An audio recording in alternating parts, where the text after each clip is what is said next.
bad boy going. Boise Brewing Company. Chocolate Milk Stout, the Dark Daisy.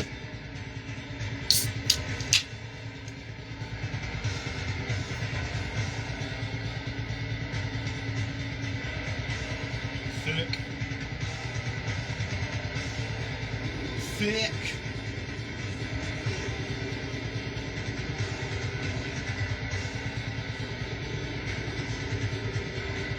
Oh man. Here we go. Cold beer. So, since it's just you and me in here right now, I'll just give you a heads up on what I'm going to do in the future. So, I'm always open to reoccurring guests, always. Basically what I'm looking to do is, I don't know if you saw it on my last stream, I'm going to start making mixtapes of the music that I play in the background or whatever, you know, during my live streams. And basically what I'll start doing here soon, once I can get it up and running, I can't do it on this one, but next time around, I'm going to get you one. I'll basically just make a mixtape of like everything that I was listening to during the stream. I'll send one out to whoever I did the stream with, and I'll have 2 exact copies of that same tape. Basically, for any viewers that want to get that, all they would have to do is just hit me up, and you got a free tape. So, what's up, Bryce? Got Bryce in here, just getting some reefer going. I smoke a little bit too much of it, so my grinder likes to stick. I hate that. But, you know, we do what we gotta do, right? I don't know if you were in here when I showed this, Bryce. I got the Boise Brewing Chocolate Milk Stout. Good stuff.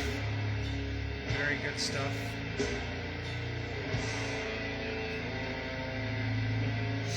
What's everybody up to tonight?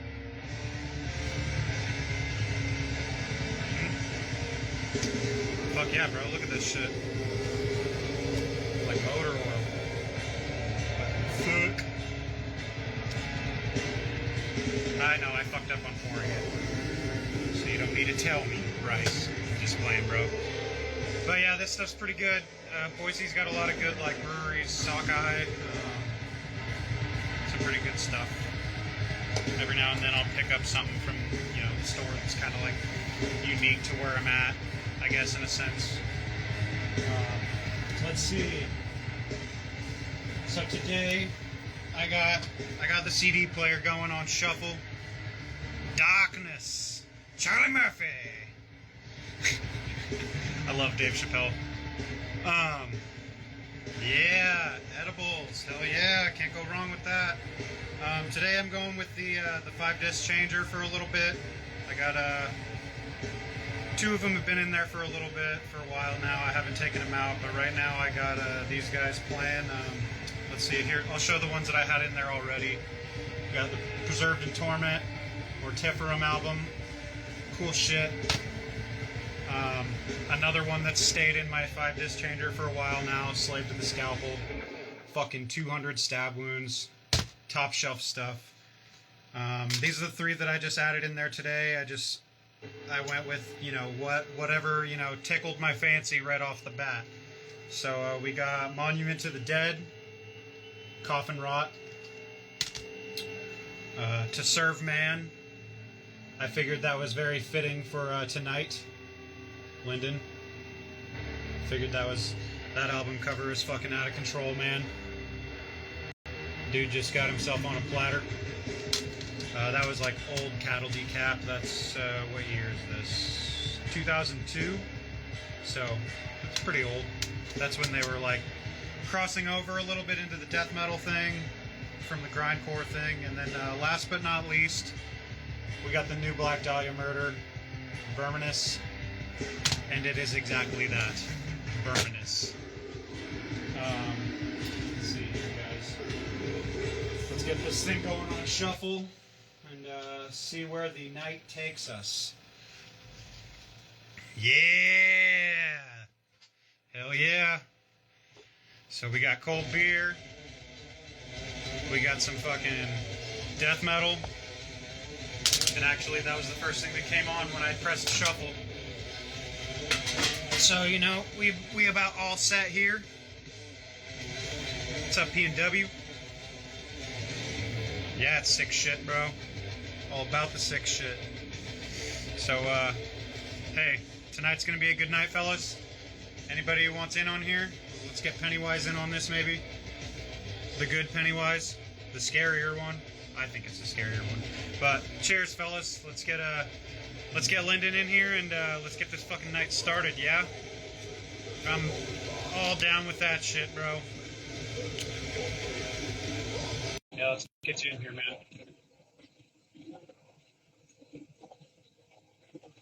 I don't know why it's invite to join. Yo. There he is. What's up, man? Oh, you know, I'm just chilling, drinking beer, getting stoned. You know, a normal day. I got my one beer for the night. Yeah. Those are top shelf, man. Yeah. Got that and the wax pen going. There you go. I'm all kinds of stuff tonight. You know? Right on, right on. What you rocking? What's that? What's that? What shirt you got? What are you rocking right there? That t-shirt. I'm a devourment. Yeah, that's what's up, man. Yeah. Can't go wrong. Fucking. Dude, I saw Devourment at Full Terror Assault. I'd never seen them till then, and I was the highest I've ever fucking been in my life. Like some dude. So, okay, to back up, I'm gonna start it with this. So, I saw Devourment. I was the highest I've ever been because at Full Terror Assault, there was this guy named Chris. He's walking around and he's handing everybody these edible. They're like those oatmeal ball things. Right. They look like giant testicles, you know.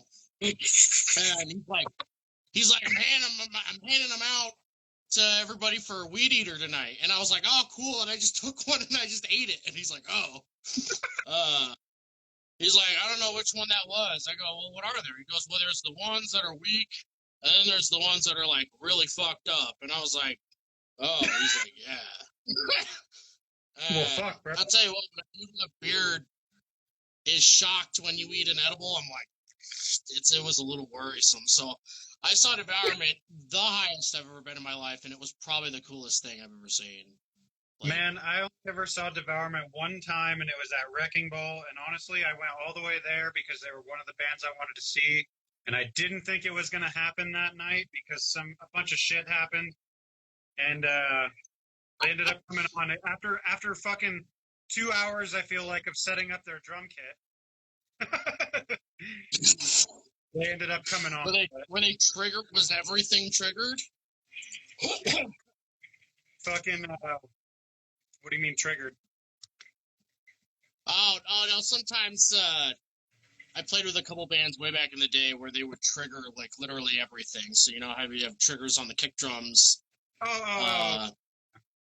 And like there was this band around in my area that would trigger. I mean, everything on the fucking kit would be triggered, and he just had this giant fucking module. It was hilarious. Sounded like shit still. Hey, it's always a killer time to be at a good show either way.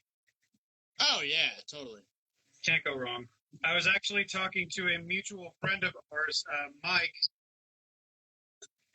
the metal mullet master himself. That dude's a fucking animal. Yeah, he is. He's a cool dude. Yeah, that was a fun weekend. That EP is top shelf, man. That shit's gnarly. When I met that dude, he told me his band said, I'm in this band called Scab Hag, and I was so fucked up I thought he said Stab Hag.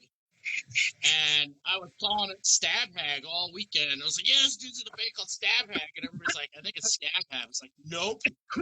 Nope. And then I get home. Yeah, I was like, nope, it's fucking Stab Hag. That name rules. And, yeah, and then it turned out I was wrong.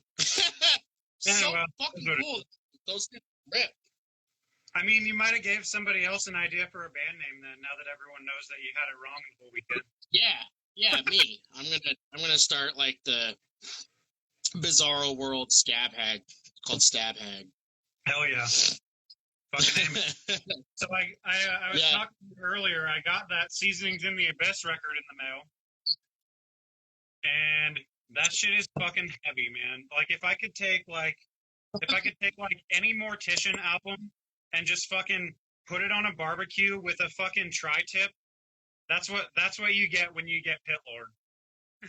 You just Thanks, take man. all that means a lot. a fucking Holy big shit. tip, burn that shit. That's what you get.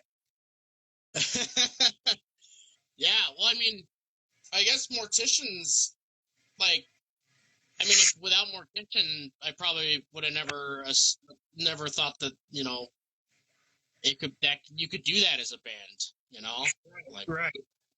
and we don't even try to do like the Mortician like craziness of like the drums, you know. Dan is an actual drummer, so he writes realistic drum parts. All of the samples are his kit that are sampled and everything. So, but yeah, it's fun shit, man. It's literally just about having fun. Yeah. Kind of hard to take death metal seriously to an extent, you know. Yeah. Like it's so fucking goofy all over the place. Yeah, I love it. The big picture, there is like a lot of stuff in the genre that can be considered like corny, I guess, but like you got to have fun with it. Hey, you know what I mean? Well, yeah. I mean, I guess I'm like more, you know, of the camp. Like I could never be in a band where it was like where there's like no smiling allowed on stage or some bullshit like that. Right. Not that I don't think I've met anybody like that. I've met nothing but cool people. Yeah. I think it's just like the music videos and like shit. You see bands live and they're like, God, this motherfucker just looks mean as hell. All serious. Yeah.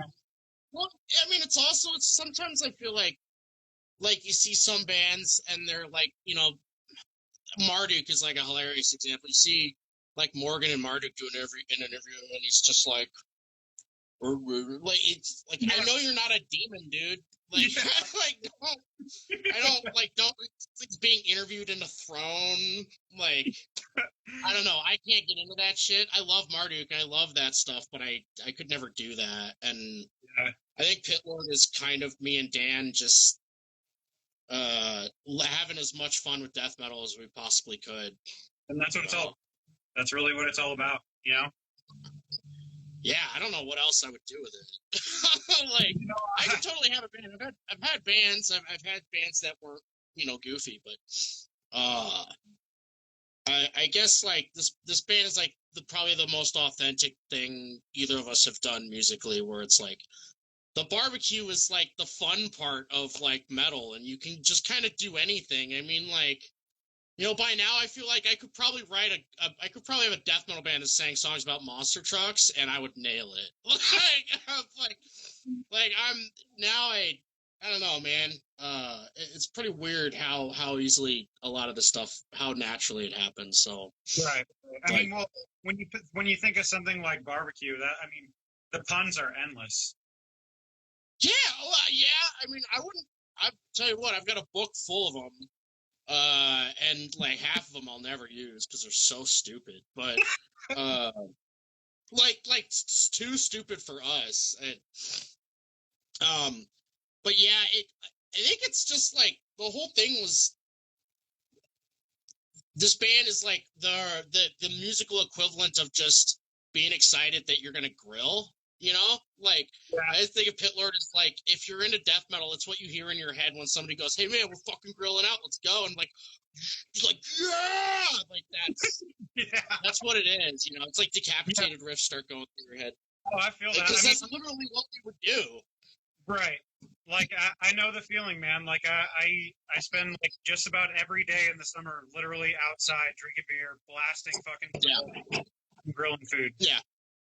So my neighbors probably think, you know, I'm just trying to spread the love. You know what I mean? It's been so cold here for the last like 2 weeks or so. I haven't even been able to you stand out there to do anything, so it sucks. But yeah, I'm usually doing it. Me and Dan are usually both going. Like, I mean, when it's decent out, holy crap, 4 to 5 days a week. Yeah. Oh yeah. Easily. Yeah, we got like I was talking to you about it a while ago. We got like a pool in the backyard and shit, and I'll do this thing in the summer times that I call Grill Fest, and it's like you were saying, it's basically FTA, but yeah, we make like a cartoonish amount of food, like literally some Scooby Doo shit. You know what I mean? Like the fucking sandwiches this big, and like just some cartoonish, and like you know, giant nails hold them together. Yeah.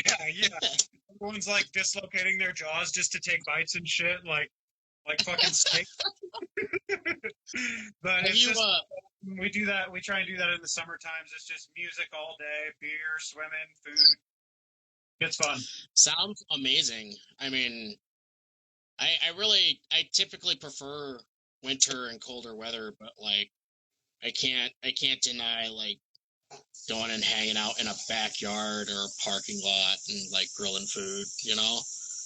Yeah. And now I'm super stoked about this spring because I got like a little like tape player boombox, so I'm totally just gonna like crash barbecues with death metal tapes. Some old school shit, just grilling and chilling. Yeah. Like, I'm really excited. I just gotta find like 12 C batteries. Yeah, right. Afford them. I have to afford. I need $30 for like a bunch of C batteries. I bet you if you take your old dead ones in, you can give them up for like a core charge or something on those things. Really? No, I'm just fucking around. I was gonna save them all and build bombs on them. Right? Have you ever heard of Mutilation Barbecue? Oh yeah. That's one of the ones Hell yeah. I was actually going to grab that tape the other night, and then I got tempted by Gordon Brace. I got that one instead. I need to get that Mutilation Barbecue, though. It's fucking super rad, man. Like, I'm all about it. They're, well, they have a real drummer, so they've got that over us. But, fucking super cool. Yeah.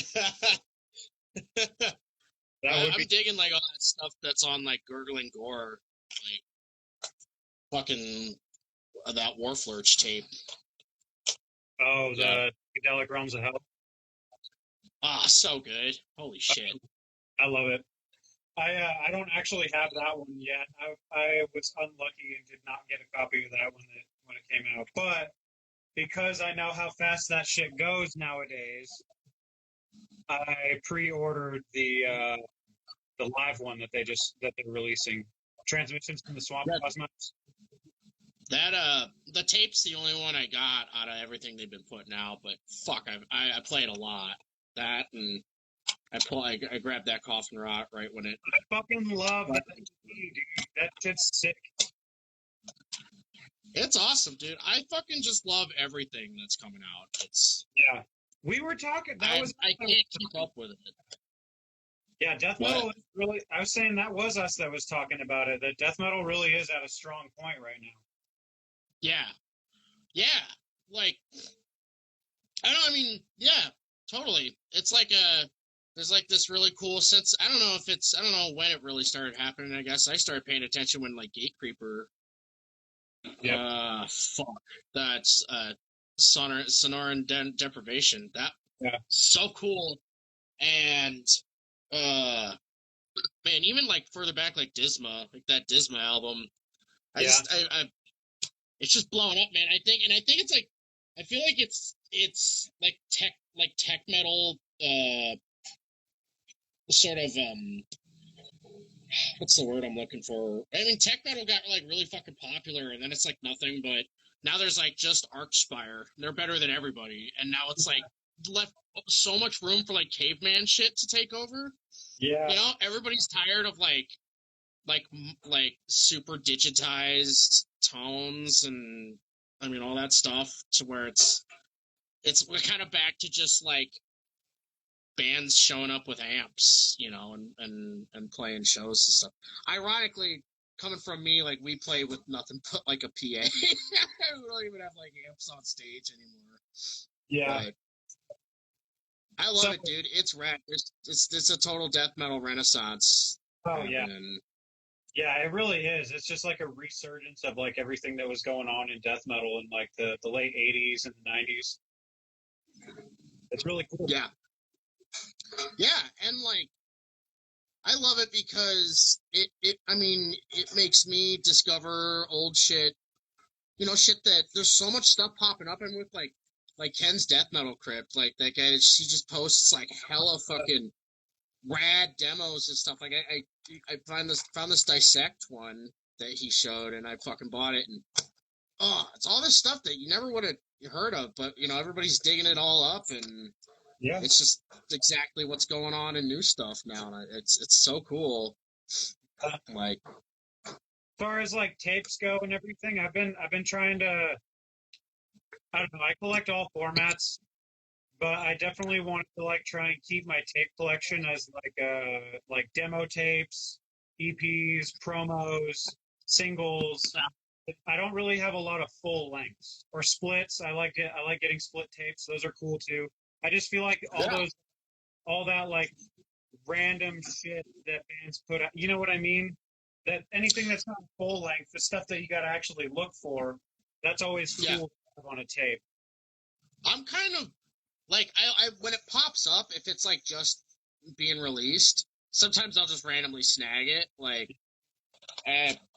when I first discovered like Maggot Stop, every now and then there'd just be like random one that would just get released, and I just buy it because I knew it was gonna be cool. Yeah. But I don't always like getting a tape that's like 2 tracks. Like the Coffin Rot one was like an exception because it's fucking Coffin Rot. But I don't know. It kind of depends. I have a mix. I have like a bunch of bootlegs that I ordered off eBay a couple years ago. That some of them are really bad. But I have this hilarious Morbid Angel Blasted Are the Sick. Literally, it's like misspelled on the spine too. It sounds fine though, like it's not a bad dub. Nice, blasted. I dig that. Yeah, I spent like $50 on like 12 tapes, and it was like I have like a Benediction one and stuff. I pulled a bunch of tapes out because I knew I was gonna be sitting here. Yeah, I mean, my collection is relatively small, but I mean, I do have some full lengths. I mean, just like, let's see. I got the Domestic Terror full length, Malignant Altar, Abraded, Butcher the Week. Schizophrenia, I do have Sepultura on tape. Dude, I hadn't heard those early Sepultura albums until probably 2 years ago. Like, holy shit. I thought forever I was thinking Beneath the Remains was like the first one. And then just, I don't remember what happened. And now I get it even more. Now I understand the hatred for like I guess today Sepultura. Holy shit, man. I mean, it is a big difference. Like, you can definitely tell what direction Max Cavalera was going on the Roots album, and that's where Soulfly kind of came about, I guess. You know. Yeah. So, Sepultura kind of like carried on that same sound after a while. Yeah, it's kind of like I wasn't really into it when that was the first Sepultura I heard, and then it wasn't until years and years later I discovered like Beneath the Remains and fuck is the other one? I can't remember. Arise. Arise, yeah, holy shit. That was the one, and that's still my favorite, even more so. Yeah. Today, but that early shit was super cool. I get it. I get why people are mad. Yeah, I feel it. But I mean, gotta appreciate the oldies, you know. Yeah, I just don't want to get stuck there, you know. Yeah.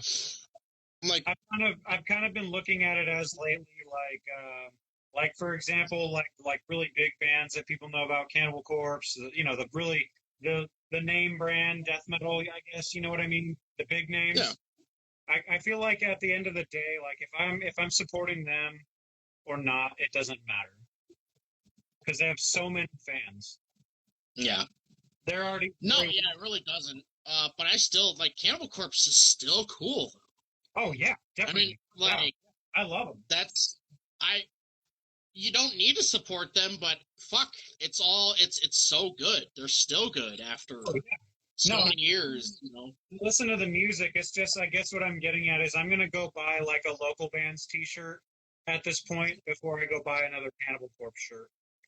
Oh yeah, totally. I had to get one.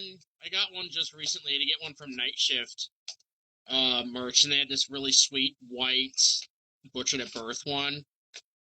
I had to get that. But Yeah. I hadn't bought a Cannibal Corpse shirt in years. I can't remember what was before that.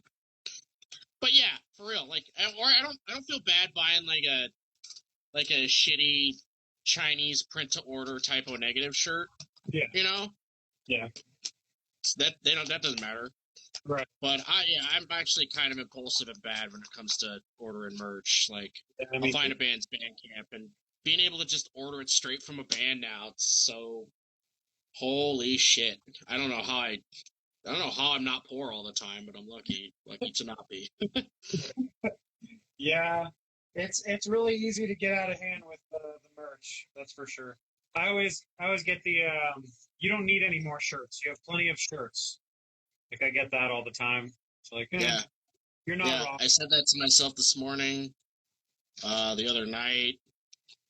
Like, I have so many that I got that I probably wore like twice Yeah. just recently, and I'm already looking like, oh, fucking, oh,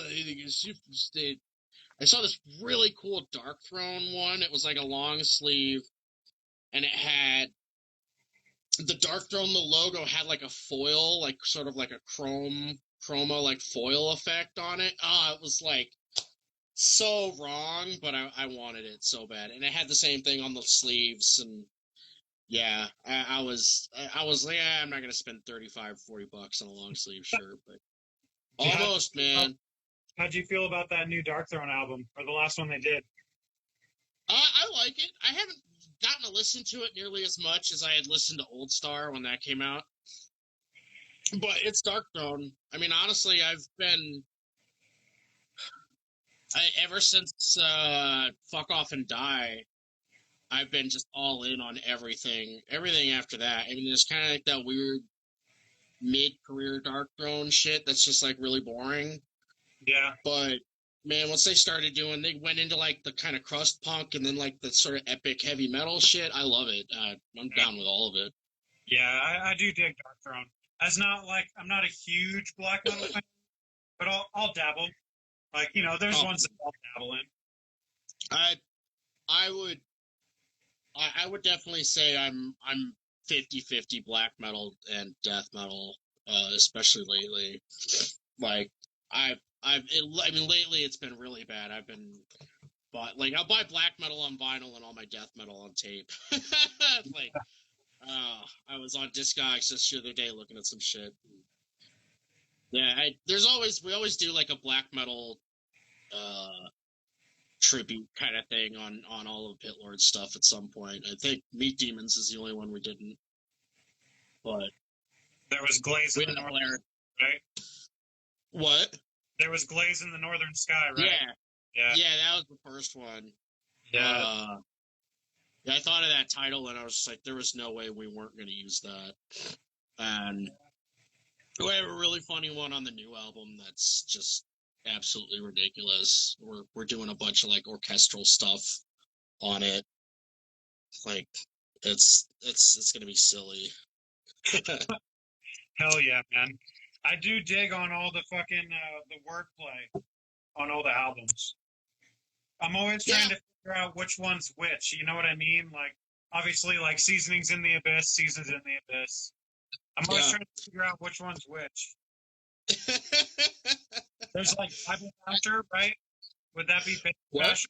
Is Bacon Basher after the Bible Basher Deicide song? Yeah. That's what I figured. Yeah.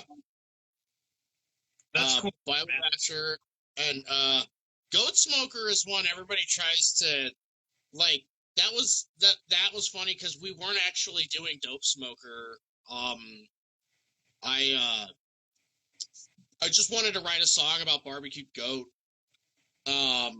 Because my dad's buddy had given us a bunch of barbecued pulled goat, and it was good as fuck. And like years later, I'm in this band. We were writing lyrics about barbecue, and I was like, oh, this, and well, I was gonna call it "Smoke the Goat," and then we thought "Goat Smoker" sounded cooler. And then Dan's like, we're just gonna take the lyrics, all the lyrics from "Dope Smoker," and just make them barbecue, and that's what we did. So like all the lyrics for "Goat Smoker" are just "Dope Smoker," just with dumb barbecue words replaced. It's hilarious. But that was one like everybody thinks it was originally Dope Smoker who did do that. I kind of want to get away from that because Corpse did that, has done that already. Like, but it is fun. It is fun. Trying to come up with bolt thrower puns is like the best. People like people always. I think we even mentioned the Fourth Crusade in the new album. Like it's just in the lyrics somewhere. Oh, that's awesome. Yeah. I do love all the wordplay. It's clever, man. Whoever's coming up with all that shit, that's clever. It's just like Dan and I will just text each other randomly. Like I'll get one from him, and it'll just be like one that he thought of that minute. Like one, grotesque dressings was one we just thought of. Yeah. Like I don't remember if it was him or I don't remember. But I'll just like I'll be sitting here and I'll get a text and it'll be like "Children of Bonin." like there have been a lot of times we'll think of these and the titles exist before we write the lyrics, so we're usually writing for the title. So it's really funny because we'll start a new album and we'll have the track list and all these song titles and nothing else right away. Did you see the homie Bryce says the fourth marinade? That's really good. That's I actually the best bolt thrower one I came up with is Those Once Broiled. Oh, I was trying to think of one the other day, and the best one I came up with was a Cannibal Corpse one, and it was that? Boar Obsessed. Holy shit, that's one we haven't thought of. Boar Obsessed. Got Bloodspawn in here too. What's up, Bloodspawn? The Feeding. Dan's like 100% The Feeding is going to be an album. Yes. Tomb of the Marinated. There's a lot of Cannibal Corpse ones. Some of them are kind of easy. But I try to avoid replacing Grill or replacing Kill with Grill because you can do that with like 8 out of 10 metal songs, you know. Yeah. So like eventually I want to do more just original titles so that I don't have to fucking worry about always sticking to that. There's a few on the new one that we came up with. The album title for this new one is just totally original. It's not a pun or anything. But I was gonna do Tales of a Thousand Steaks. And I fucking swear to God that's still gonna be a song. Because I have to do Amorphous. The one good Amorphous album. Yeah, it's fun shit. I dig it. I really dig it a lot. Dude. It's the funnest thing I've ever done. I mean, musically. I really want to take that sticker. I'm thinking about putting it on this guy. I would support that. I mean, it does have a scratch on it, and I mean that sticker is going to make it look way nicer. So I want to do. We did those bumper stickers just the other day. Yes. Or my other car is a grill. I want to do like regular size stickers for guitars and says my other guitar is a grill. Something stupid. I'm like, that'd be so killer.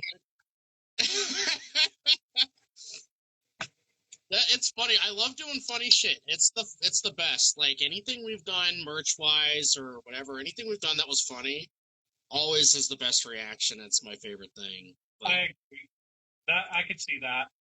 I could totally see that. I love all the samples too. I was talking with you about that last night. Blessed are the Like, oh my god, I need that Dude, shit on a shirt, bro. That was so cool. that one's like.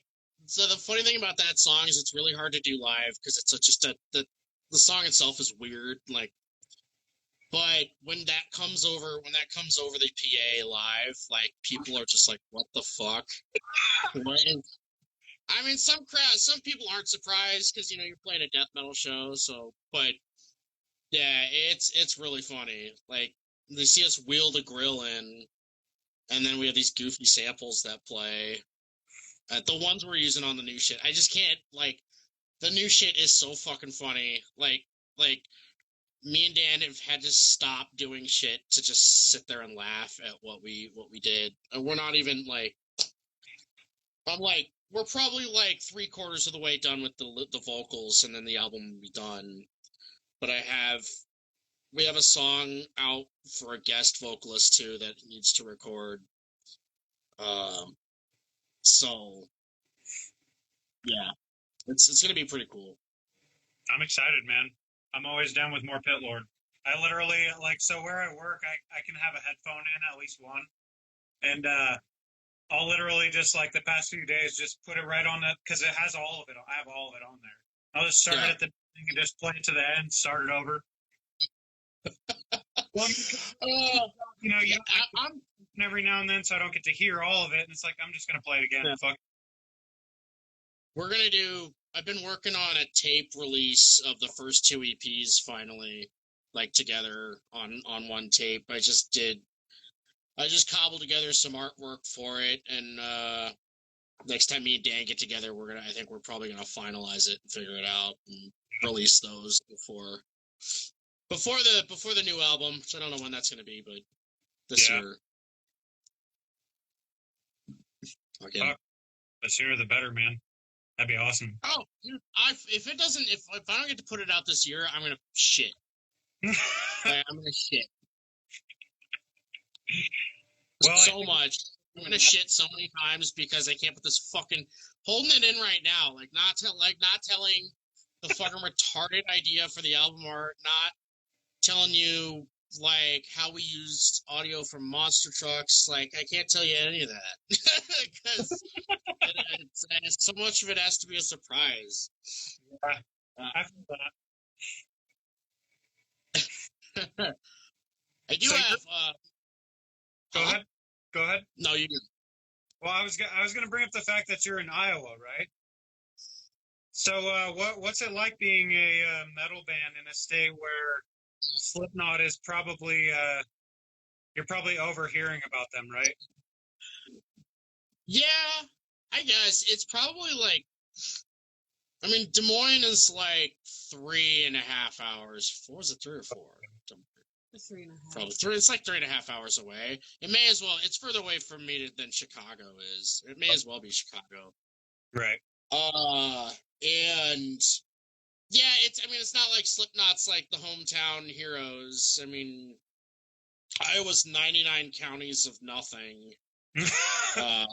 Like we live in the most urbanized spot that isn't Des Moines. So it's like there's metal bands here. Obviously we get a lot of our town has been getting better shows because we have a legit venue here now that's really dope, and like some really cool. There's this really cool brewery here called Wake Brewing that's like a stoner metal brewery kind of.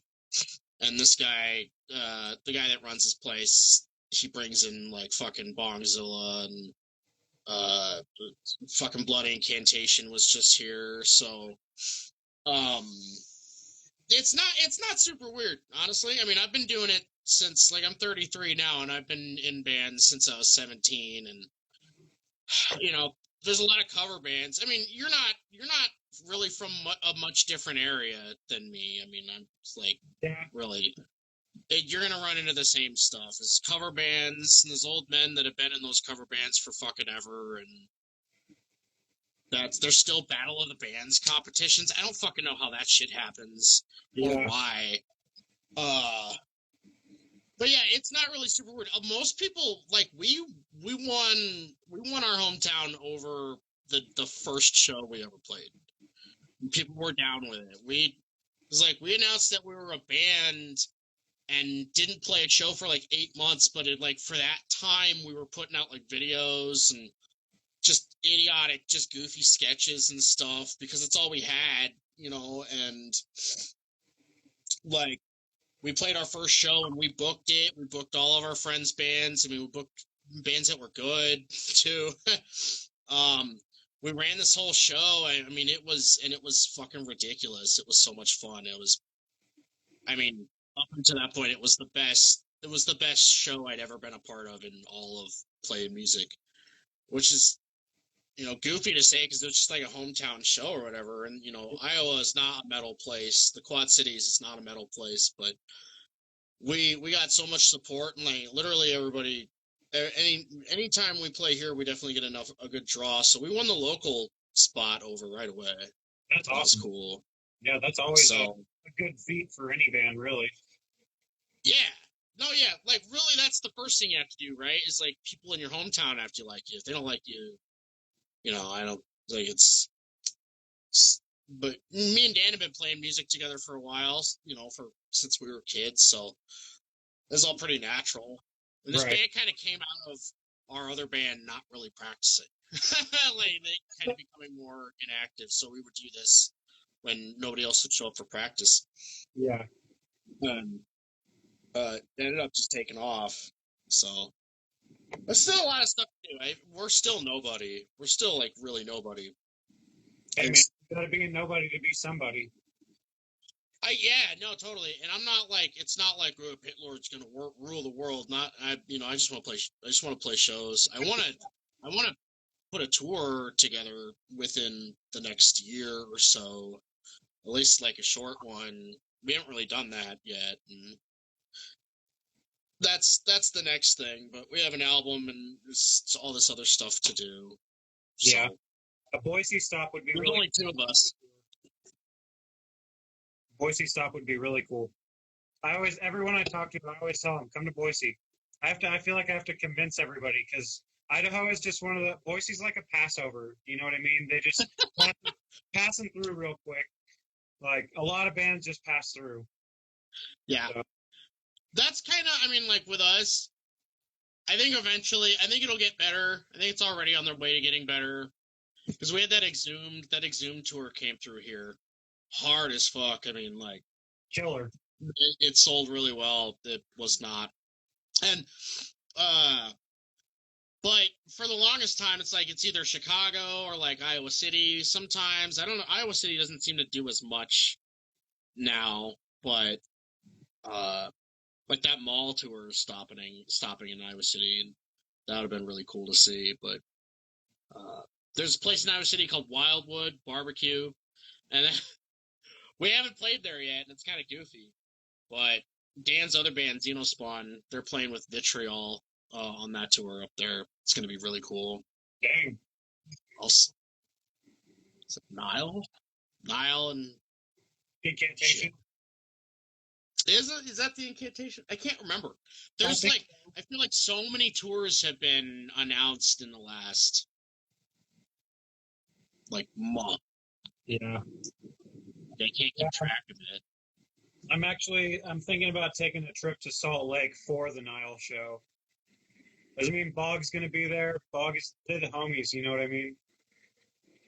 I want to see those guys really, really bad. I want to see them really bad.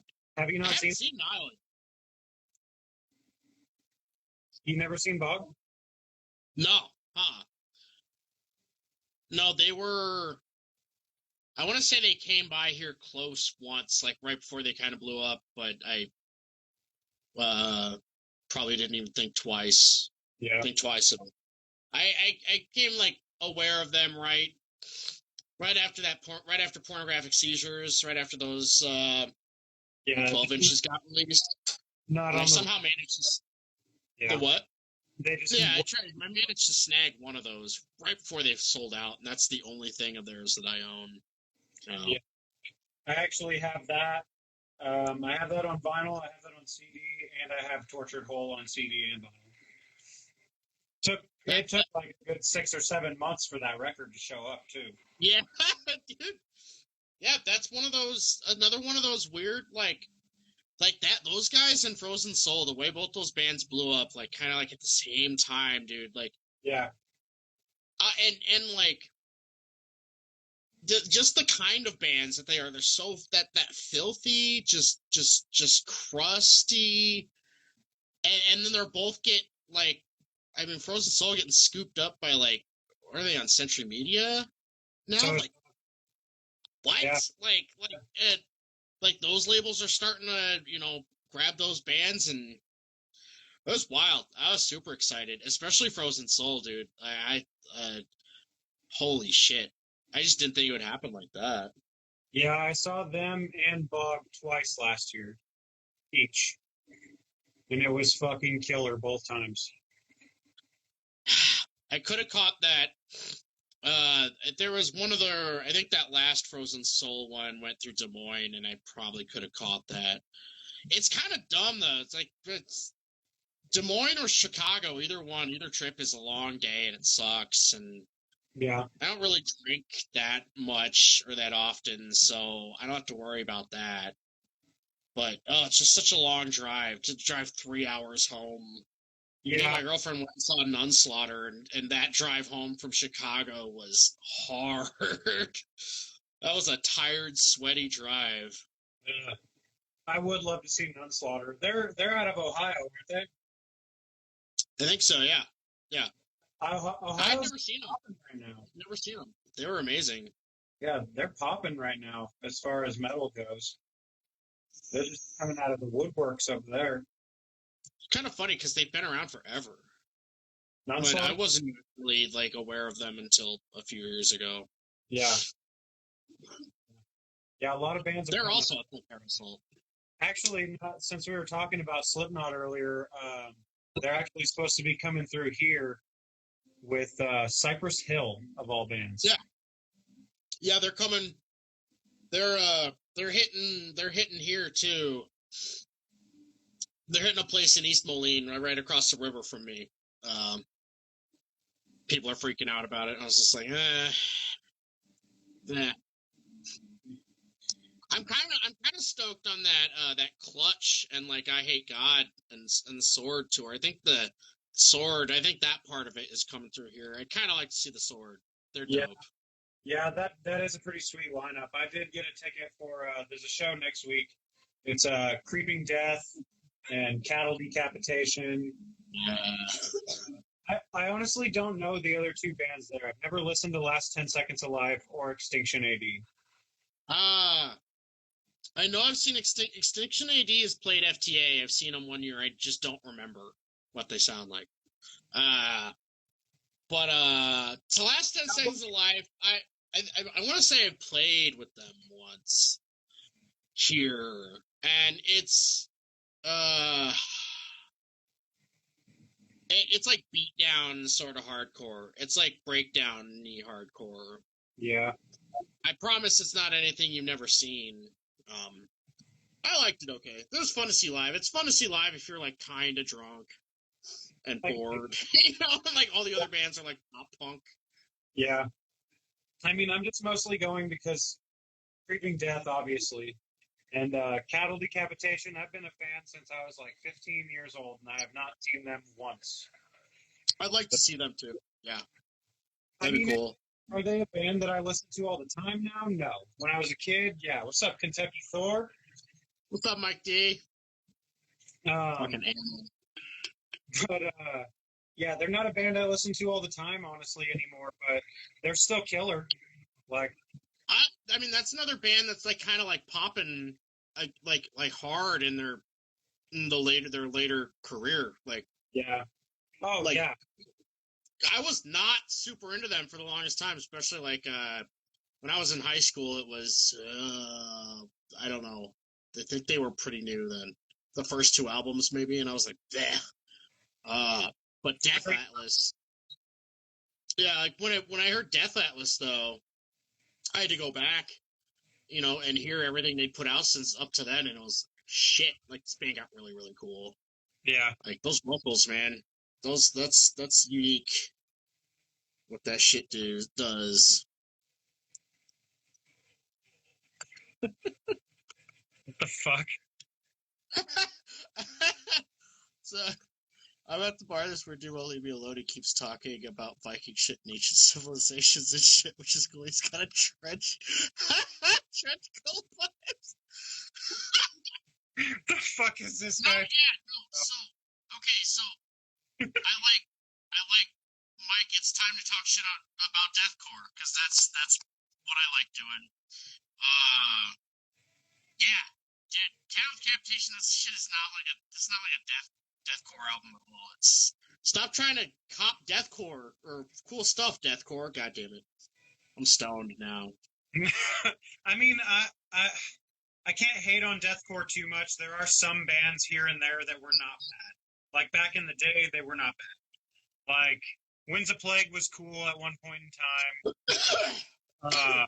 Suicide Silence, Job for a Cowboy. I liked Job for a Cowboy. I liked Doom. I liked that. That was cool. Yeah. That until I heard like every other band and every other like I was too much of it. I was discovering Bolt Thrower then. Like you were not interesting me in fucking Same. I'm in the same. So. But having said that, I did well, the second or the third Pitlord show ever was we opened for Thy Art Is Murder, and holy shit, I'll shit on deathcore all day, but not those dudes, because god damn it, No. they it was like the tiny ass venue for them, and they murdered. They were solid as fuck. I mean, just legit. They were all sick. I think this was like right before COVID like really hit, and they were just all sick and just murdered.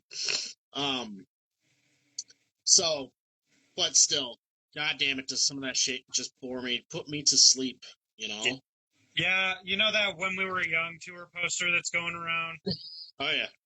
Okay, so there's like, yes, Despised Icon, but I don't think that's deathcore. I think that's more slam, Mike.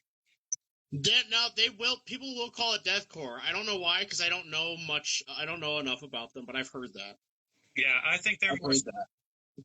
But anyways, there's this When We Were Young poster, and one of my buddies posts, everybody's altering it to make it look like what they would want it to look like, right? Yeah. So my buddy posted one, and it was all deathcore bands, and I was like, no, bro, this is a real tour, and this is the one you're looking for. And I sent a picture of Maryland Death Fest. And, like, this is the one you're actually looking for. And this is real, too. And he's all, I don't know any of those bands. And I'm like, oh my god, dude, come on, man. Come on. There's so many bands, though. Honestly, I look at an MDF flyer, and I'm like, I need to do research. I haven't heard half of these.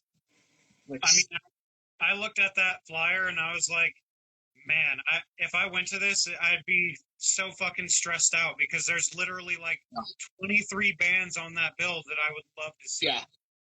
And honestly, I'm so used to FTA and it being it's so comfortable for that many bands, and then you're sleeping there. Like, you don't have to leave a venue, go back to a hotel or whatever. Like it's like I'm gonna walk up the hill and fucking go to sleep, and wake up at noon tomorrow, or not. I definitely didn't sleep the first night. But dude, yeah, I can't imagine going that When We Were Young Fest is gonna be an absolute disaster. I mean, other than everything on it sucking absolute cock.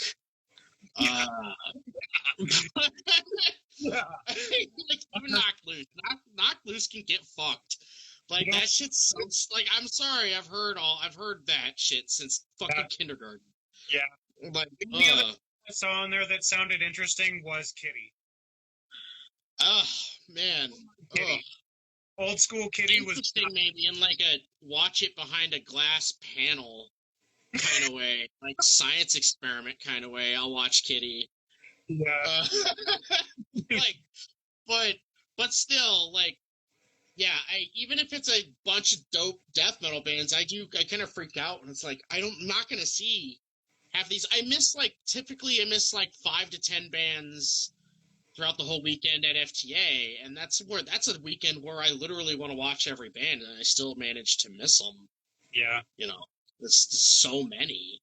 So Like, how many of those have you guys played? Well, Pitlord's only played one.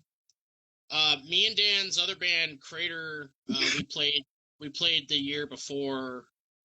I was in a band called Helm Splitter. I played the very first one. All in all, like we've either gone to or played all of them, other than like year 3, I think. Like 6 years. Okay. But yeah, Pitlord we played last year, and it was fucking amazing. It was probably the funnest. How'd you land that? We played. Huh? How'd you land that? I don't know, like, we know people. Well, like, no, like, our buddy, we're buddies with Johnny Baker, who used to play in Waco Jesus, and that festival is pretty much run by Shane from Waco.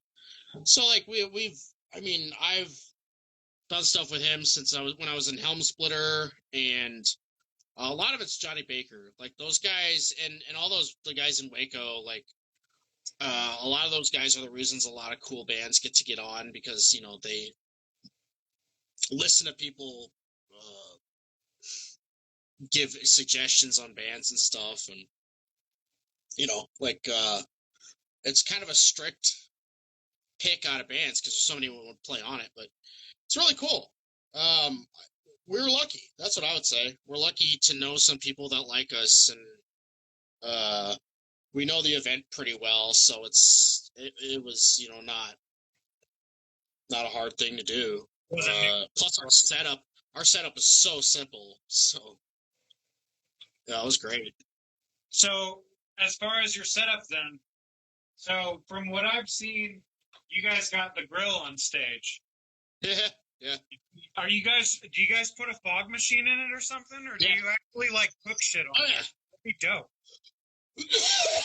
Definitely a fog machine. We had talked about actually doing it one where we tried to grill on stage, and yeah, the practicality of moving a hot grill after a set, it doesn't really work. But last at FTA we played, our buddy Darren Falconberry was grilling as we were setting up, because we were the first band for the day, and he's literally out there with his hat on, like his floppy like dad hat, like out grilling, and was giving burgers and dogs out to people like during our set. And our buddy Jacob, have you ever heard of a band called Saintbreaker? They're this rad band from Arizona. They're from Phoenix. They're called Saintbreaker. Definitely look them up. They're fucking crazy. They're there every year, and they played a couple of times. And our buddy Jacob plays guitar in Saintbreaker. There's video of us playing our set at FTA, and you see him run up to the stage with like a burger that's got a big bite taken out of it, and he's like up at the stage going like, yeah, like, it was hilarious. I totally missed it when we were playing. I did not even see it, but I saw the video and it was super funny. Those dudes party hard as fuck. It was such a good weekend. That is so cool, man. As a person who like literally lives for the summer to just barbecue all the time, nothing sounds cooler than that. That's all it is, man. Yeah, it's Dan calls it Heavy Metal Christmas in September. It's amazing. It really is the best weekend. Every time somebody new goes, the car ride is always just them going like, I don't want to leave. Like, I don't want to leave the woods. Yeah. It's just like in the woods? Yeah, so it's in southern Illinois. It's right on the Kentucky border, so it's like right on the Ohio River. Okay. And you can take the ferry across the river to Kentucky if you want to buy beer. Otherwise, it's in a dry county, so you're gonna drive like 40 minutes or so into the next county if you need to buy more beer. But it's a BYOB. It's on this campground that's probably like a mile and a half off of like a highway, and it's just completely secluded. There's no cops. Oh man, There's nothing. It is, cops. and the cool thing is, man, it's like maybe 1,000 people. I mean, each year, like it's not like packed, and half the people going have been there every year. So it's just like every time I go, I know more and more people. I run into more and more people. Like, Right. and then you can rent golf carts, and it's literally just like metal dudes riding around on golf carts, like yelling. You know, it's the FTA thing is to ride on a golf cart and be like, yeah. And everybody has to do it. It's unbelievable. It's the funnest fucking weekend. Last year the goal was to crash a golf cart. I wasn't driving, but I definitely got thrown out of a fucking golf cart. My ribs were fucked all weekend. But it was fun, man. It is 100% something you got to go to. It is. Those guys, they have nailed how to run that fest. I mean, it runs so good, so smooth. I mean, all the people that work that event are just fucking masters. It's great. I'm trying to think of who else was there. I know Exodus, weren't they like the big headliner? Yeah, Exodus was the main headliner this past year. Like Weed Eater, they didn't have as many. Usually they did like a big headliner for each night. And this year was this last one was so kind of like touchy as far as what bands were going to stay on. You know, you didn't know. I mean, it is a different. Yeah. And so it was, I can't remember what the first year was. First year was like Napalm Death.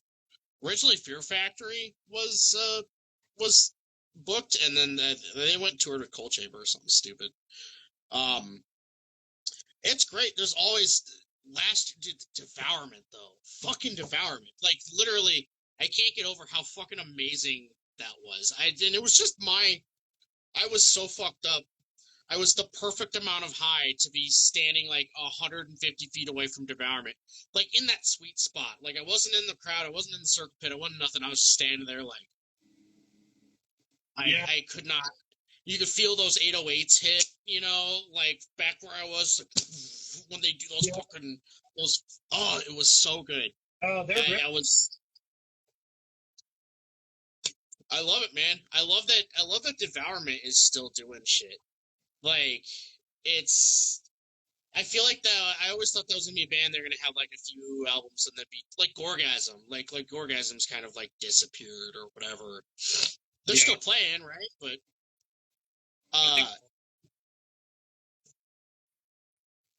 what? In here talking about the golf cart pits. Yeah.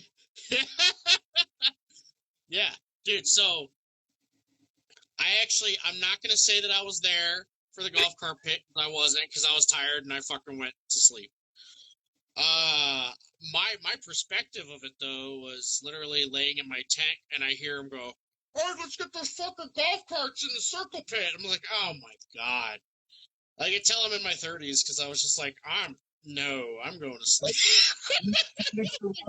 My weekend was fucking over, but dude, it got wild. Like my friend, a buddy of mine that was with us that weekend was down in the middle of that shit. Dang. Yeah, all the videos, it was crazy. It was absolutely fucking crazy. But that is such a snapshot of what that weekend becomes, especially the end, especially the last band. I mean, like Death Angel one year was fucking wild. Like we just ran in the year Skinless played, and we ran into Sherwood from Skinless and we hung out with him, and he's like, "You guys want to go watch Death Angel?" We're like, "Yes." Yes, Sherwood from Skinless, yes. It was hilarious. That's such a good year, dude. It's the best fucking weekend. Legitimately, we'll never stop talking about this. Every weekend's the best weekend. Like, it's the best. It's always cool when you get a good festival like that. I know exactly what you're talking about because I've been riding the Wrecking Ball wave for almost a year now. I'm actually really jealous. That looked like some shit. It was. Every time you bring that up, I'm like, ugh! And it has the dopest name. It's the coolest fest. Yeah. Yeah, I'm excited to go this year. See, that's where I'm at a crossroads. I'm gonna try and hit up both this year. I want to hit full terror assault because Mike is really trying to convince me to go, and I was like, all right, all right, Dude, all right. I'm gonna try and hit listen, that. listen, listen to that man. I'm telling you, it is.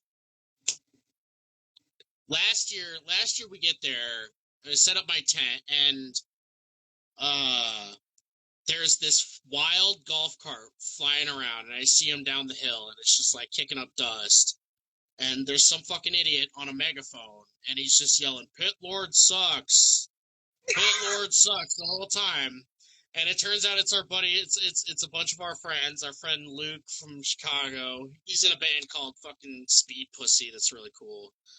Um, and dude, they just roll up, and I had got my tent set up and shit. And I was like, "That's it. Here goes the weekend." And I just got on this golf cart and took off. And I mean, it's the grounds are small enough you can literally walk everywhere if you want, but you just golf carts just right by and you just grab one and just ride away with it and jump off when you need to.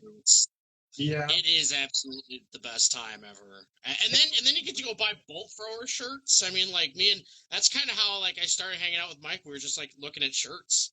yeah. Like, That's how it happens. the bolt thrower shirt. It was great. It was. I mean, like I found this really sweet like Annihilator baseball tee there. Like it's cool. It is surprisingly, you know, for where it is and all that. It is. I feel like it's like heavy metal heaven in the woods. I like big huge fests like Bakken and stuff. I'm sure that's amazing, but there's sort of this Midwestern feel to it too, and kind of Southern feel because you get like a lot of Midwestern people. I always FTA is a bunch of Midwestern people walking around amazed that they're seeing other people in Sodom shirts. You know, like so everybody's cool. It's like, oh yeah, like we're from like fucking Osage, Iowa, where there's literally no other people that listen to stuff. So this is amazing. So everybody's really cool. And literally, like I know people from there that I feel like I'll know for the rest of my life. Like it's the best time. Yeah, and that's always what's cool about big festivals like that. And the fact that there was only like 1,000 people, that just makes it feel even more personal. So that's really Yeah, awesome. yeah, dude. Because like by the time Saturday, it's usually the way it runs is it's like technically it's 4 days. It'll be Wednesday is like kind of just sort of like get there, set shit up and party, kind of like pre-party day. Then bands start Thursday. And by the time Saturday night rolls around, man, everybody you see you recognize. Like you don't see people. You're not surprised by faces. Right. It's really weird. Like, oh, there's that one weird dude dressed like a pirate. Like, I don't remember why that was one year. Oh man, and they actually do a really good job of like keeping the porta potties clean. I always have to say that it's like the first year, lot of blood, like a lot of bloody porta potties. Like you'd remember too which ones were bloody too. But then after that, like now it's like, dude, I've not run into like a single fucking medical emergency in those things. I passed out in one year, the first year. I definitely slept in a porta potty for like 20 minutes. Yeah. God, I actually the closest thing I can think of that we get to here, like a festival, we used to get something like that. It was Mayhem, Oh yeah. and that had some good bands on it. But speaking of porta potties, I went to the last one with Slayer, King Diamond, Hell Yeah. There's a few other good bands there too. I don't remember all of them, but that one was really cool. But I remember we fucking me and my wife went over to the porta potties. I went in there, lit up a joint, and smoked like half of it real quick. And then she would just went into the same porta potty that I was in, smoked the other half of it, and we just went to the show. Everyone's out. I'm like waiting for her out there, just like waiting, and fucking you can see all these people like, huh, that smells good. Like everybody knows that's what's going on. It was funny shit. Oh man. That's another great thing about FTA's like not having to hide drugs. Yeah. Like at least I mean, weed. Like, be careful about flashing blow around because there's still vultures. But like, right. I mean, you want that, and everybody wants it. But dude, you have no idea how mind blown I was. And this was before shit was legal in Illinois, but now it's legal. Like this last year was just wild. I'm not a big drinker anyways, but like I probably had a total of 10 beers all weekend, man, because I was just baked. I was just stoned. It was beautiful. But I was mind blown walking around looking at records and shit, like smoking a bowl, not having to like hide it and shit. Right. Like you don't get that anywhere else. And like, Chicago shows are fun, but it's still a big city and shit. And right. I'll take a whole weekend of like metal, in place of going to Chicago shows every other weekend. Oh yeah. Yeah, I got quite a few shows I'm trying to hit up this year already. I don't know if you ever listened to. So, like, as far as other genres go, if you weren't listening to metal, what would you be listening to? Man, other than metal, it kind of varies. I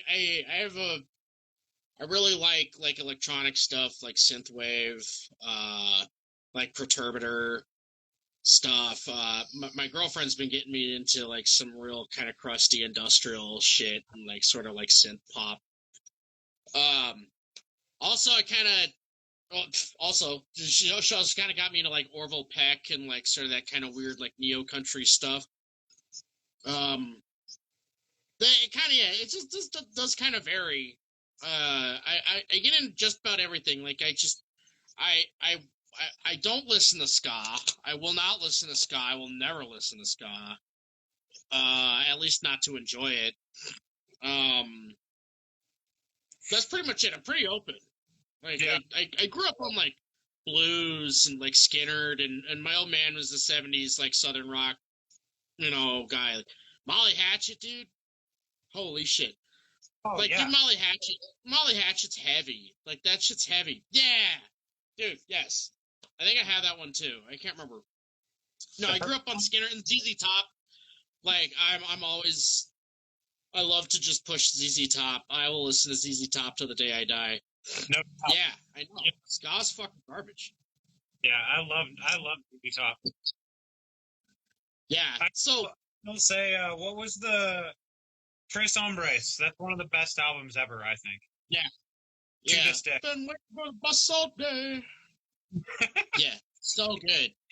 I love it. No, I'm like I work in like a sales room at work for most of my day, and I have to have music on there, so like it helps to not it helps to be able to listen to shit that doesn't sound like people dying.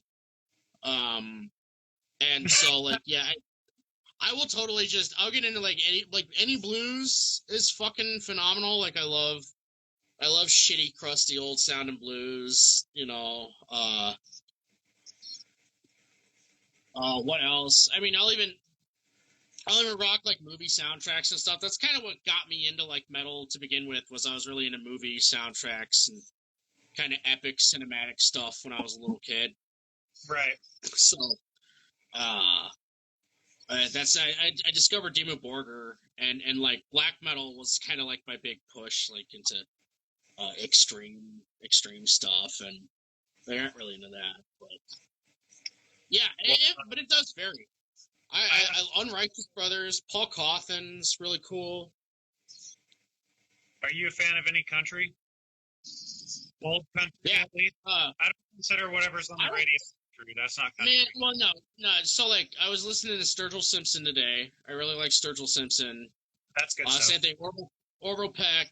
He's like really old school country. I don't listen to a ton of like actual old country. Like, a buddy of mine's always said to me like, Waylon Jennings. I've listened to a little bit, and that's pretty cool. I like it. I haven't like dabbled too much. It's kind of just whatever pops up, I'll check out. Yeah, I know. I was gonna say, me and my wife are supposed to be hitting up the Charlie Crockett show in Boise this year. I haven't heard of that. You should check out Charlie Crockett. If you're into the blues, you would dig Charlie Crockett. Actually, you would really like it. It's country, it's blues, it's like it. Honestly, the way I describe it is, it's as if like Frank Sinatra decided to like start playing country music, or just like start playing blues on the corner or something. You know what I mean? Like, I love country for how like anybody, like, have you seen that like John Hinckley Jr., the guy that shot Reagan, has a country band now, or is like trying to start a country band? Like, and you listen to it, like, yeah, I mean, I can listen to this. Like, what is wrong with country? yeah. I mean, That's great though. Music. It's the stuff on the radio that I can't really. I don't like that. And yeah, man, I worked in a kitchen for a long time, and was subjected to, you know, radio country for quite a while, and it's like pop. oh It's yeah, 100%. Wrong with that. Like, different strokes for different folks, but it ain't my stroke. I feel like there is kind of something wrong with it. I do sort of morally object to radio country. It's so fucking fake and bullshit, and they sell such a. It's so dumb. It's kind of the same reason I can't get into like Christian metal and stuff. It kind of sells like it sells a lifestyle, and I don't like that. I don't like music that preaches to me, or you know, like, and you can say the same thing with like black metal. It's like that, like that kind of stuff. It does do that, but you know, that's at least fun. Like, I don't know. But the radio country seems like that to me. It's kind of bullshit and annoying, and a lot of the people that get into it don't know what it is, and you know. But I guess we can't expect every Joe Blow to be analyzing his musical intake for the fucking day. Yeah, I mean, I don't know. I nerd out on all of it, man. I geek hard for music. It's just the way it goes. You know what I mean? It's not something that ever goes away. Yeah. I honestly, like, I was talking to somebody about it. I was like, that's the only thing I really hate about playing music is not being able to, is having to listen to everything and dissect it 1,000 ways in my head, you know, like, and think about how I would do it and what I don't like about it. And all this is just tear it apart inside my head instead of just being able to be like, enjoy something, you know? Like, yeah. Like movies, I can totally, like, I will never try to make a movie. I'm not interested in making movies. I can watch a movie and enjoy it and shut my brain off and not sit there and be like, well, yeah, what this shot is, well, I can't do that. But with music, I'm totally, so it's cursed. You're cursed to just constantly tear it apart. And right. My girlfriend's a cellist and, you know, classically trained, and she does the same thing still. And we just sit here and just suffer and listen to music together. Yeah. My buddy, I had a buddy come by one time, and I was just sitting down here listening to music, you know, and he walks in and he's all, "What are you doing?" And I'm literally just sitting, just like, scrolling on the phone, just like, he's all, what are you doing? I was all, chilling, listening to music. He's all, "Is it fucking 1976 down here? Like, you're just like watching a turntable spin?" Like, yeah, bro, I guess. Dude, every time, I get it. Every time I move somewhere, like if I move, the first thing I set up in the living room is the stereo and where that's positioned and where that's going to be. Yep. Like, it's the most important. I feel like I really do like to keep the idea alive of just sitting around listening to shit, you know, like, right. It's a dying thing for sure. Oh yeah. Like, I was lucky to grow up with a home stereo and like these shitty old headphones and stuff, and like, being able to kind of grow up doing that. Yeah, I know exactly what you mean, man. Like, so let's say you say you're 33, you're only 3 years older than me. I was listening to music on like an R2D2 fucking Walkman, dude. Like I had one of those tape player Walkmans, like it was R2D2 Oh, or whatever. I had the fucking you actually had a tape player, a cassette Walkman. yeah, but it looked like R2D2. That's so cool, but you don't have that anymore. No, it's somewhere. It's somewhere. Oh, dude, there's some old man that'll pay like $80 for that, probably. Oh yeah, I was going through some old boxes of stuff. Actually, it's not really music stuff, but I found like all my boxes of, like old action figures and shit. I'm a nerd for that stuff too, man. Like Yeah. I got all the original Ninja Turtles action figures, but of course, when you're like 5, 6 years old, you don't give a fuck about the toys. You know, you're like destroy, destroy, destroy, destroy. Like whatever. I had the Crash Dummies. You remember the Crash Dummy stuff? Like Crash Dummy cars? Like I put all my action figures in the Crash Dummy car and like launch it down the stairs. It just explode into a million pieces. Yeah, no, I had a CD player Walkman. I had a shitty like old Panasonic. You know, you had to hold it perfectly still if you were walking with it, otherwise it was gonna skip. Yeah, they're always too big to fit in your pocket, but once you get them in there, you can't get them out. Yeah, I was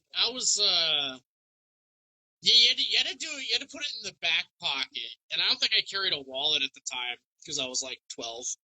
Oh yeah. So, but mowing the lawn, like I mowed the lawn all the time. My dad always made me mow the lawn, and I would have that shit stuck in my front pocket, you know, sweating all into it and stuff. I don't know how it lasted as long as it did, but different time, man. It's pretty crazy. Around then, yeah, it is weird to see like the kind of like comeback of that kind of stuff, you know, as far as like tapes and everything. Because I remember I had my mom's little like boom box, and I would put CDs in it, or like wait for a song to come on the radio and record it onto a tape real quick, or like record from CDs onto tapes and shit. And that was always fun. Tapes are interesting. Like I grew up with tapes. Tapes were always what was in my dad's truck. Like yeah, ZZ Top tapes, AC/DC, and like country guy. I can't fucking think of his name. Dwight Yoakam. He was a Dwight Yoakam guy. And so like I always just like tapes were just kind of synonymous with being in the car. And I never got. I wish I would have had a Walkman. The tape Walkman's so cool. I was so stoked to just find a little tape boombox at Goodwill. But tapes are rad. I mean, like it's such a nostalgia thing. But I love like, you know, I just grabbed these sweet Impetigo tapes the other day. Oh like, shit! It's like the opposite of the vinyl. It's like this little thing. It's a little compact version of a bunch of stuff I have on records already. Yeah. I'm into it. I really like the tapes. I'm really excited to do the Pitlord tapes. Oh, finally. Man. Yeah, so far, let's see. That's all I've got so far. It's building, but, you know, I just got that. That's about what I have. That's about what I have, honestly. It's not too bad. Oh, what's up, Wally? Yeah, it's not too bad. Yeah, I mean, I only just kind of started buying them. I mean, they're cheap too, so. Yeah. Yeah, it's like, I mean, just today, I didn't spend money like a child, so I only bought 2 tapes today. But it was like $20 for 2 tapes after shipping and everything, you know, versus $25 to $30 for that Undeath pre-order, you know, which I really wanted, but didn't catch it in time. I feel like I definitely got lucky with that one because I got the Glow in the Dark record. Oh, the new shit! One. And from the other album or the one that they released a Glow in the Dark one for this one? The one that just came out. Okay. Well, it didn't come out, but it had the pre-order for Rise Yeah. from the Grave. Yeah, the glow-in-the-dark one. That's really cool. I didn't know they had a glow-in-the-dark one. Yeah, it's I mean, it doesn't release for a while, but I'm not sleeping on records anymore. You know what I mean? Yeah. Those Pre-orders. guys are really sweet. I only just got the Legions of a Different Kind. They released like some new presses of that just a month ago, and I got one, and fucking super cool. Really weird. Which one did you get? It's I don't remember, honestly. I need a tape rack because I actually have like 7 or 8 more tapes coming, Bryce. I'm an addict, a music addict. Fucking, what one is this? It's that one there. Hell yeah! I do It's love like that cool. album.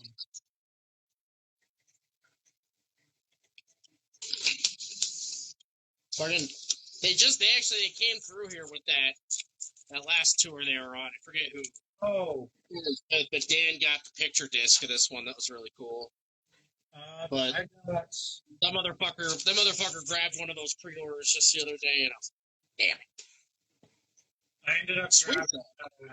See, Undeath for me was one of those bands I just could not get into right away, and I thought something was wrong. I thought something was wrong with me for the longest time because everyone was digging it, and I was like, I don't get it. Like the logo is sick, the name is sick, the artwork is fucking rad, but why can't I really get into it? And then one day I kept giving it more chances because I knew everybody liked it, and I was like, there's got to be something about this that I'm missing. You know what I mean?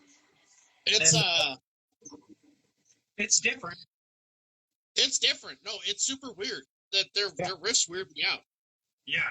Honestly, it, to say it in the dumbest, most uneducated way possible, like their shit's weird. It weirds me out. I really like it though. It's heavy. Yeah. It's weird in a heavy way. It definitely has that ADD riff kind of sound. You know what I mean? Yeah. It's just all over the place, but then somehow it comes right back to where it started. It's like, whoa, wow. Right. So maybe they really didn't go off on a tangent, you know? Yeah, it sounds like it's written with a purpose, I guess. I dig it. I really kind of bummed I missed them when they came through because I heard they were really cool live. But yeah, it doesn't sound. I mean, you know, we're about to get into that point where everything's going to start sounding like different, the same. I mean, it kind of already is like that. I mean, listen to this. I mean, all that stuff's popping up now. But a band like Undeath just stands out. And fucking Glow in the Dark record. I think Aborted did that with like 2 albums ago. They released a Glow in the Dark vinyl that was really cool. Yeah, I don't have any Glow in the Dark ones, so this is my first one. Have you got it? You get into Aborted at all? Oh yeah. What was that one that I listened to? It was like Archaic Abattoir or something like that. So like off the new one, off of Maniacult. I don't remember. I lost my train of thought. It was Terror Vision. The one they put out like 2018 or 2019. Yeah, oh my god, that was the one they did the Glow in the Dark one for. Yeah, totally missed that. Yeah, Black Dahlia Murder did something like it with Verminous, where they had like the liquid one. It was like the record with all the green liquid in it and shit. Yeah, I've only seen that. Shit. I just seen somebody do that. I think Perturbator actually just released a vinyl that did that where he had like blood in the center of it, like that weird wax made shit. Yeah, totally, you can do that. It's pretty cool. Fucking. I was watching it just have colored vinyl. Yeah, I'm just happy with that. I don't mind getting the black one, but that's only if it's all I can get. And if it's just I see it at a store or something and it's like, oh, I'll buy it, and then I find out it's the black one, it's like, oh, whatever. If I just run across something like that I've been wanting, and it just turns out to be a black vinyl. Whatever, I'll buy it. Yeah. Like, I'll buy Morbid Angel. Anytime I run into a Morbid Angel record, just kind of sitting around, I'll buy it up, even if it's just a black one. I got Altars of Madness just a couple months ago, and it was really cool. I already don't have like a super great record player, so I'm not gonna sit here and be like, yeah, the black one sound better, or like, like the colored one, like I don't give. I don't think there's a difference. No. No. Even if there is, which I'm sure to an extent there is, you need like electronic devices to measure it, and then well, that is how you say perturbator. And I'm here to teach you how to say band words. Names. No, like, fuck, I just fucking lost it. Anyways, I just like records. I like holding that big thing. I was playing Analepsy. If you got into Analepsy at all, like kind of slam. I'll have it out now. Fuck, those guys are cool. Like, if you like Abominable Putridity at all, yep. Like kind of really slammy stuff, dude, Analepsy is the fucking shit, dude. Yeah. I think they're Portuguese. I don't remember. South American slam shit that just wrecks. It's so good. Bryce says he heard of those like liquid-filled ones leaking, the Black Dahlia ones. I could see that happening. I mean, especially with records too, it takes a lot of care to like take care of them and shit. Yeah. It's not like you can just literally leave it in your car for an entire summer and it'll be fine. That's the only thing I'd be kind of wary about buying something that was weird like that. Like, even picture discs, like, I like those. Like, right before this started, I was listening to Blood Incantation as the Star Spawn picture. Like, those are fine, but I don't want to spin them all the time because they're kind of shitty. Some of them sound like shit. I have a Cannibal Corpse one that sounds like absolute dick. Evisceration Blake? No, it's Bloodthirst. I have the picture. Oh. They did all those. They did like the Gallery of Suicide and Bloodthirst and Corpsest picture LPs that were cool. They sound shitty. Like, I mean, to a point where I can kind of hear it. I have a Power Trip picture LP for Nightmare Logic, the Hangman one. Oh, no shit. He's got like the axe. Sounds like absolute shit. Really? But it's Power Trip, so it's like you can't even hardly tell. Yeah, sure. It just sounds more raw. Yeah, right. It's like I don't care that much. As long as it's not something where like I know I'm doing damage to like, my like just wrecking my shit, then I care a little bit. This is the only picture disc I own. Holy shit, though. That's really cool. Yeah, I mean, I don't know. It's a cool thing to have, but I've only listened to it like once or twice. It's numbered. Yeah.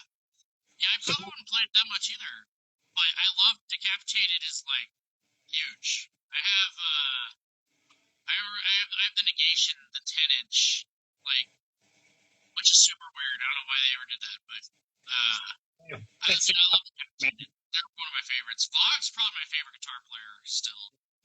That was my first actual show. Like, I mean, my first concert was like a local band and shit. It was like my buddy's band or whatever, but like my first actual show experience was 6 Feet Under, Decapitated, Christian, Abysmal Dawn, and I feel like there was some band called Malevolence there or something like that. I don't remember. But it was a good show. Decapitated was... Like, 16-year-old me was just like, this is the gnarliest shit I've ever seen in my life. Like, those Chris Barnes's dreads are literally my height. Like, Then it's funny, I have a similar, my first one was Dying Fetus and Suffocation. And they were touring with this band called Malamore, which I don't think they're around anymore. But Dying Fetus is touring for Stop At Nothing. and Suffocation had just put out Souls to Deny, and yeah, fucking unbelievable. The first time I got into a pit and I thought I was gonna vomit, like my little kid brain still, I was like 16 or 17, and I was like, I have to go home. Like, I got beat to shit. I got beat to shit in this pit during Diabetes. Holy shit, what song was it? One Shot, One Kill. I got punched in the fucking face, and that was the first time I've been punched, like, at a show. You know, and I was about to, like, I was like seconds away from calling it. Life probably would have been totally different. And I was like, nah, I'm just gonna stick it out. And then it was fun for the rest of the time. Yeah. Suffocation, absolutely. And then I saw Origin and Malevolent Creation like 3 months later at the same venue. And that was amazing too.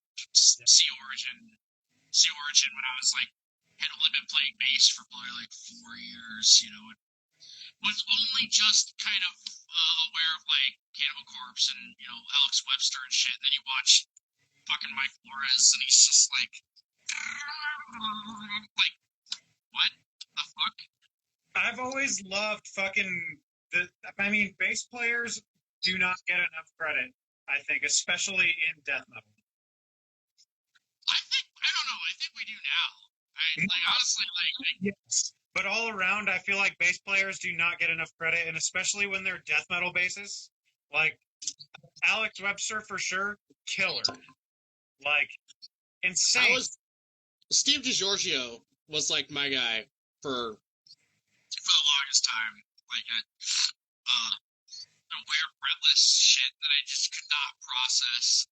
Still, yeah. But, like, the dude in Archspire, motherfucker. I mean, that's stuff that I ever even, like, want to try to do. Like, when I was, like, a little kid, I would try to do tappy stuff, you know, just like, and I do some shit in Pitlord that doesn't make any sense at all. But, I probably don't even do the same thing at any time. But, man, I love watching bassists. I'm not somebody who likes to stand around and talk to bassists at a show. Like, it kind of, I don't know. Sometimes musicians are kind of nerds to me. People want to stand around and talk about shit, talk about gear and stuff. I'm kind of like, can we go ride this go-kart? Can we go ride this go-kart around? You know, I'm here to have fun. I'm not here to hear about your head shit, you know. Having said that, some of my best friends are like really, really smart gearheads, so, and I only have good shit because of them, so. But, yeah, no, I guess I would agree. There were too many guitar players and there are not enough bassists. Drummers are my favorite. Drummers are always my favorite people. Yeah. Some of my best friends are drummers. I mean, Dan's a drummer. Like, I only got to be any kind of a decent bassist because of drummers and shit like that, so. The guitarists can just get fucked. Y'all are useless. Yeah, you're not wrong. I play guitar, but I mean, I don't do that. I dabble in a little of everything. Like, I played bass in like the high school band and shit. I have a drum kit. I mean, I that's for fun mostly. I mean, it's always fun to do that. So drums are something I can never figure out ever. Like, you want to know what one I've always wanted to figure out though, and I leave them in this box, but this is what I've always wanted to figure out. Yeah, harmonicas are super fun. I never even touched a real one until me and my girl moved in together, and there was just a random harmonica sitting around because we're both musicians, and yeah, and because you come to my house and there's just a harmonica sitting on the table, which is the way it is. Yeah. Fucked around with it. It's like, oh, this is super fun. Holy shit. There's a lot of stuff I'd love to mess around with, like, still to this day. I really like folk, like, kind of like folk metal and stuff. Like, I'd love to fuck around on, like, a hurdy-gurdy. Those things are super rare. Yes, I completely agree with you 100%. I would love to try that. All these guys, look at this. You see these comments? All these dudes got, like, battle injuries and shit. I wasn't looking at the chat. This giant dude at a tragedy show crushed my foot. Fuck that, dude.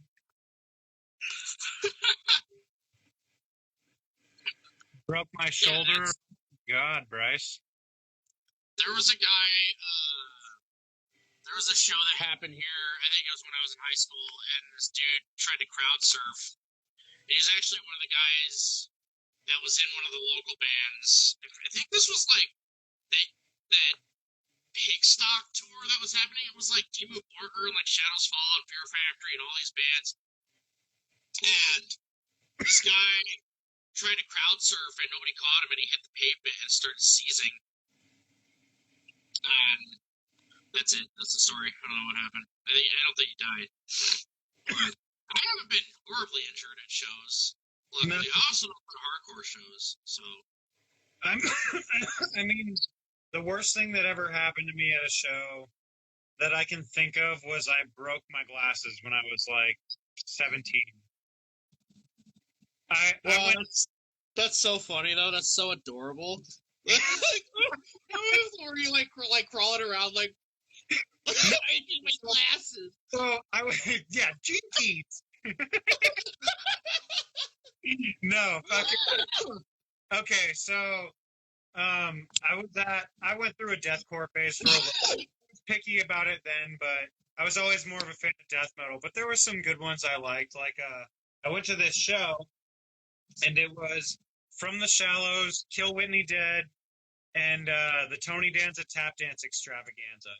Those guys were cool. I liked them. Me too. They're sweet. And I went to this show, and at the time, it was the cool thing to do, to be the fucking karate kid in the pit.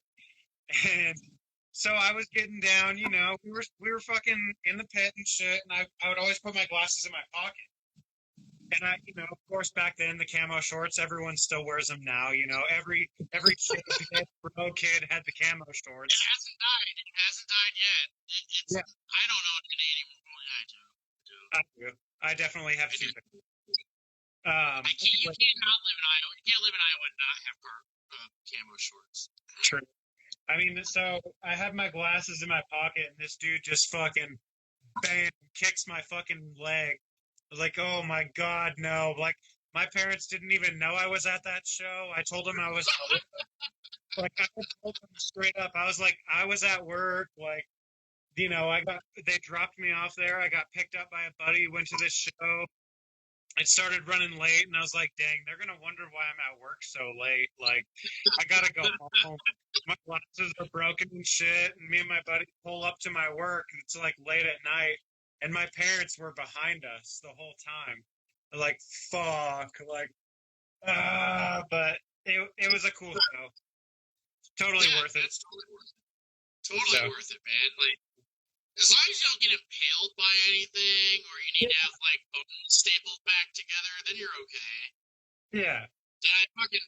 We were at FTA, and I wiped out that golf cart. And I swore to God, I was like, I had a broken rib. I could not pick myself up off the ground in my tent, like, the next morning. I had to, like, do push-ups to get off the ground. I was so fucking hurt. And then it just got better after a month, but I was worried. I was so worried. I'm like, I haven't even played yet. But yeah, I definitely, when I was in a band around here, I don't remember how many years ago now, 10, 15 years ago.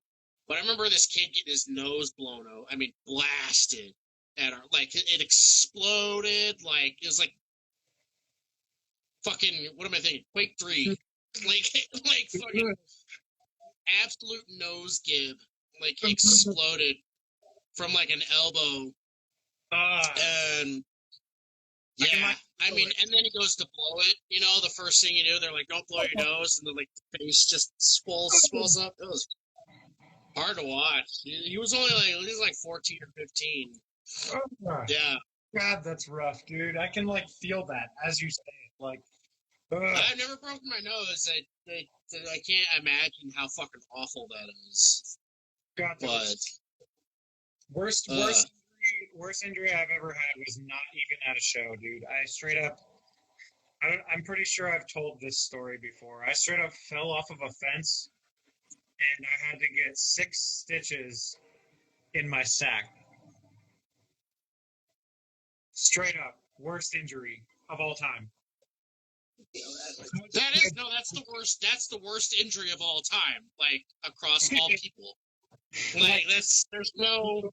It's like fucking The only scrambled- guy that has it worse is the guy that jumped from a skyscraper and landed ass first on one of those pillars. That's the worst. But no. So ew. So Yeah. did they numb? Like I just like almost cut the tip of my thumb off. So I just had my first experience with stitches. So did they numb your sack?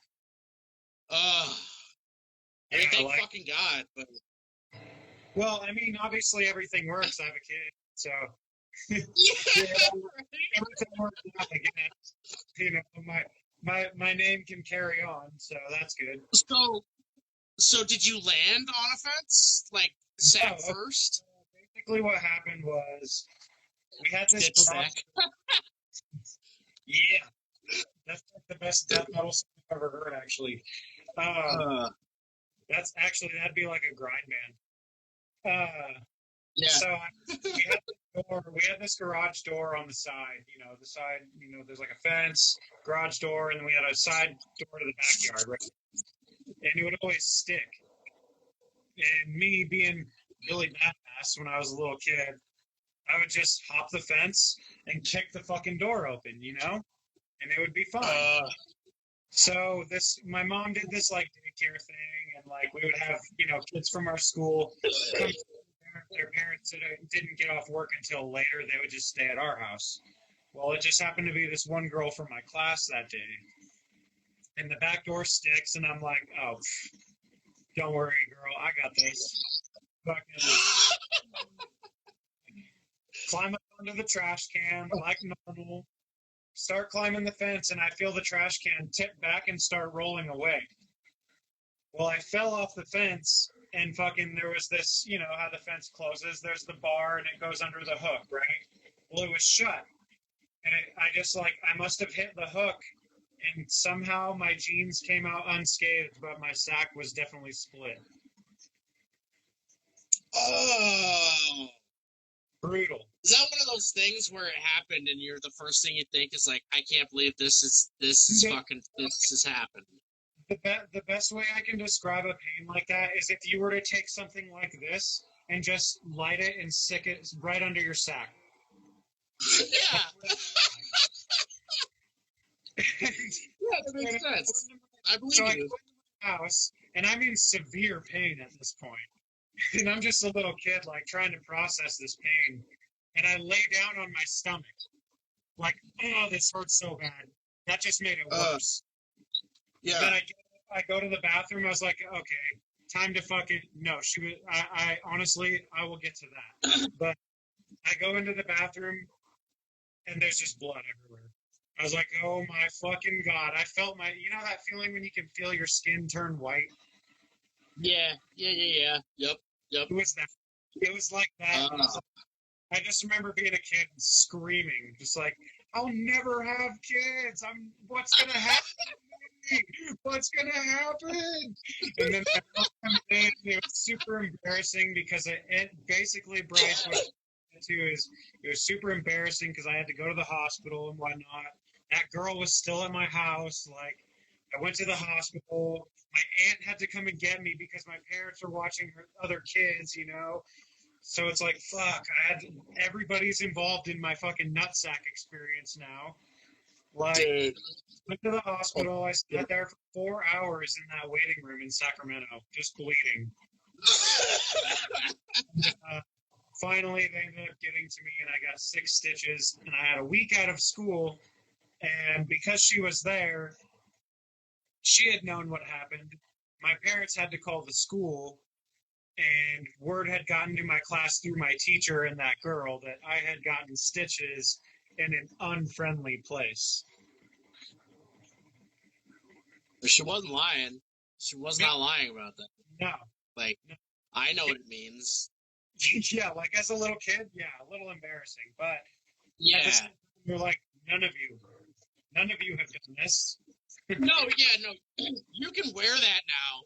You can wear that, but Oh, trust me. for It's years and years and years. It's like you'd be like, no, shut the fuck up. I ripped my sack open. Okay. Right. Like, do you know who you're talking to? I almost lost my nuts. Literally, almost fell out. Like, you have that. You have that. Like, there's not a whole lot that can top that.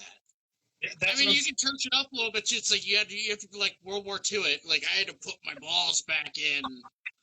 Just throw that in. It doesn't matter. When they can't prove you didn't have to do that. I stopped the bleeding with a clothespin. I only had a stick of chewing gum. It barely held. But All I could find was some epoxy until I got to the hospital. yeah. Now when the weather changes, my balls shrink extra. Yeah. I can tell when it's gonna rain. My balls are tingling. It's gonna rain.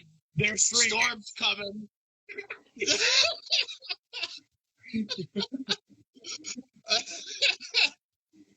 Yeah, no, I don't have any ball injuries. Thank fucking God. I sprained my groin on a trampoline one time, and that was awful enough. I was like, thank God. I didn't even know what had really happened, but I just recently, like, I was at work and I fucking almost sliced the tip of my thumb off with a box cutter. And that sucked. I'd never had stitches before. And they almost had to, like, go almost underneath my thumbnail to, like, stitch. It looked like my thumb was, like, tipping his hat to somebody, you know? It's like, talking. like, I told my girlfriend it was like opening a tuna can. Like, my coworker, and I was just like, hi, Jordan, like, making it, you know, it's like, hi, Danny. Like, it was awful. That sucked. Yeah, I was, like, in the middle of having to record these bass parts, too, for this other project I've been doing, so I was like, fuck! But I was able to do it. Well, that's good. Now that I think about it, I actually did have another ball injury. Not a hospital one, but you ever had to, like, you know, so there's like your hip bone, right? And it's got those those spaces in it. Yes. You know what I'm talking about? No? But it's okay. Anyways, so there's like those spaces in your hip bone, I guess. And my dad had to show up to my school and fix this. It was very weird. I never knew this was a thing. So I go to school one day. Yeah, I go to school one day, and my buddies are sitting down on the floor, like where we always hang out or whatever. You remember those BFCs, the monster cans? Yeah. The super fat ones. So we had one of those, and I walk up, and this guy just sack taps me with this BFC that had like not much left in it, so all the weight was on the bottom. So he sack taps me with it, but it hits me hard enough that my nut just basically goes, and it just like sits in the hip bone, right? So as I'm walking, I can feel it. It's like basically it pulling behind you. Yeah, epic move for sure. Very fucking once in a lifetime thing. Yeah, that's a fatality. That's a fatality. That's like... Yeah, for real. I had to go to the office and call my dad, dude. I call my dad, and he's like, what the fuck are you talking about? He's like, all right, if I have to fucking...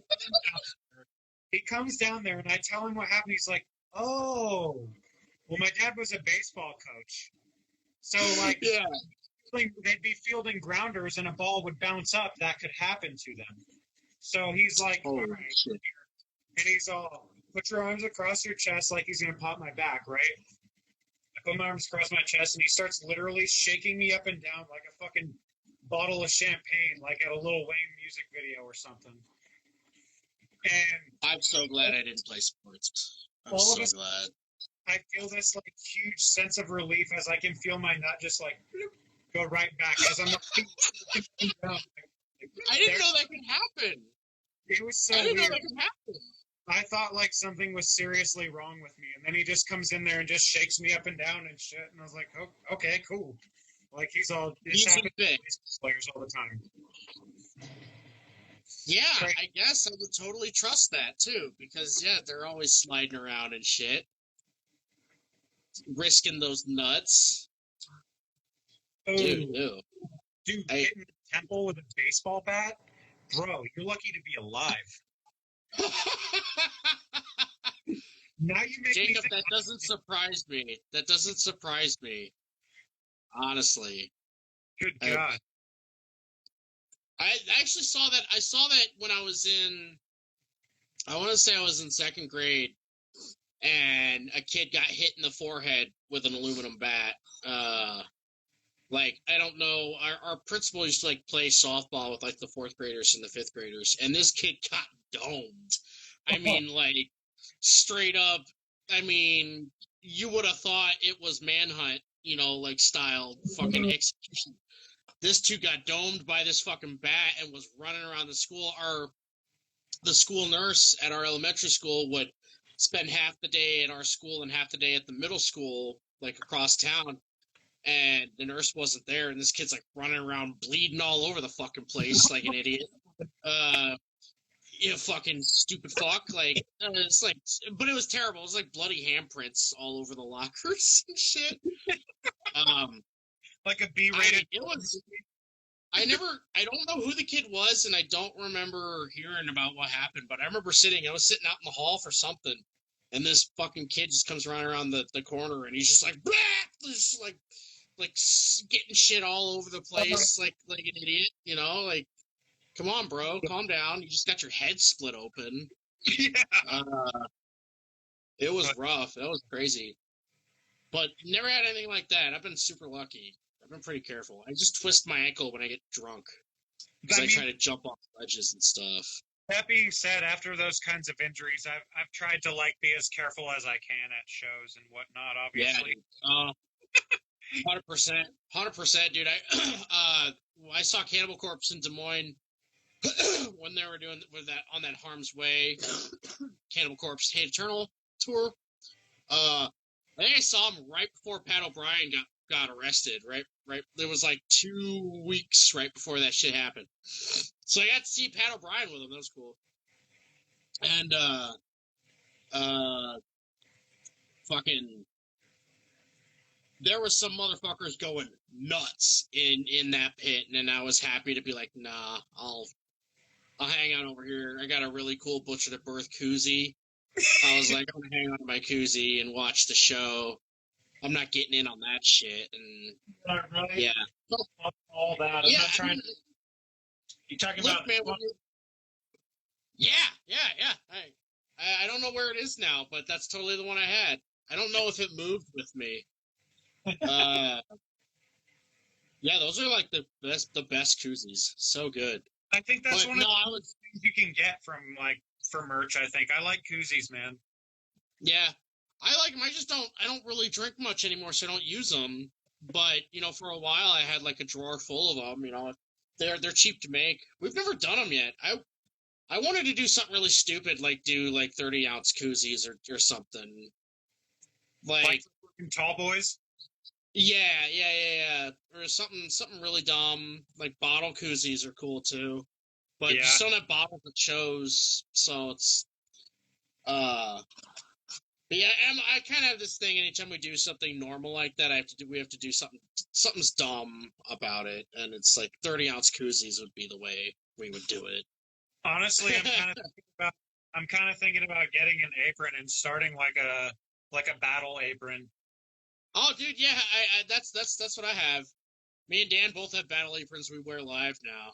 Yeah, I want everybody. I just want people to start showing up at shows with battle aprons. Like, I would do it. That was like, it's so easy. It's the easiest thing to sew shit to. Like, why not? And that just goes back to what I was saying earlier. Like, Pitlord is like one of the most clever things I'm listening to. Dude, we made our white aprons with the red logo because the first year we got booked on FTA, Guar was supposed to be playing. So like, let's do white aprons so that people can wear their white aprons for GWAR.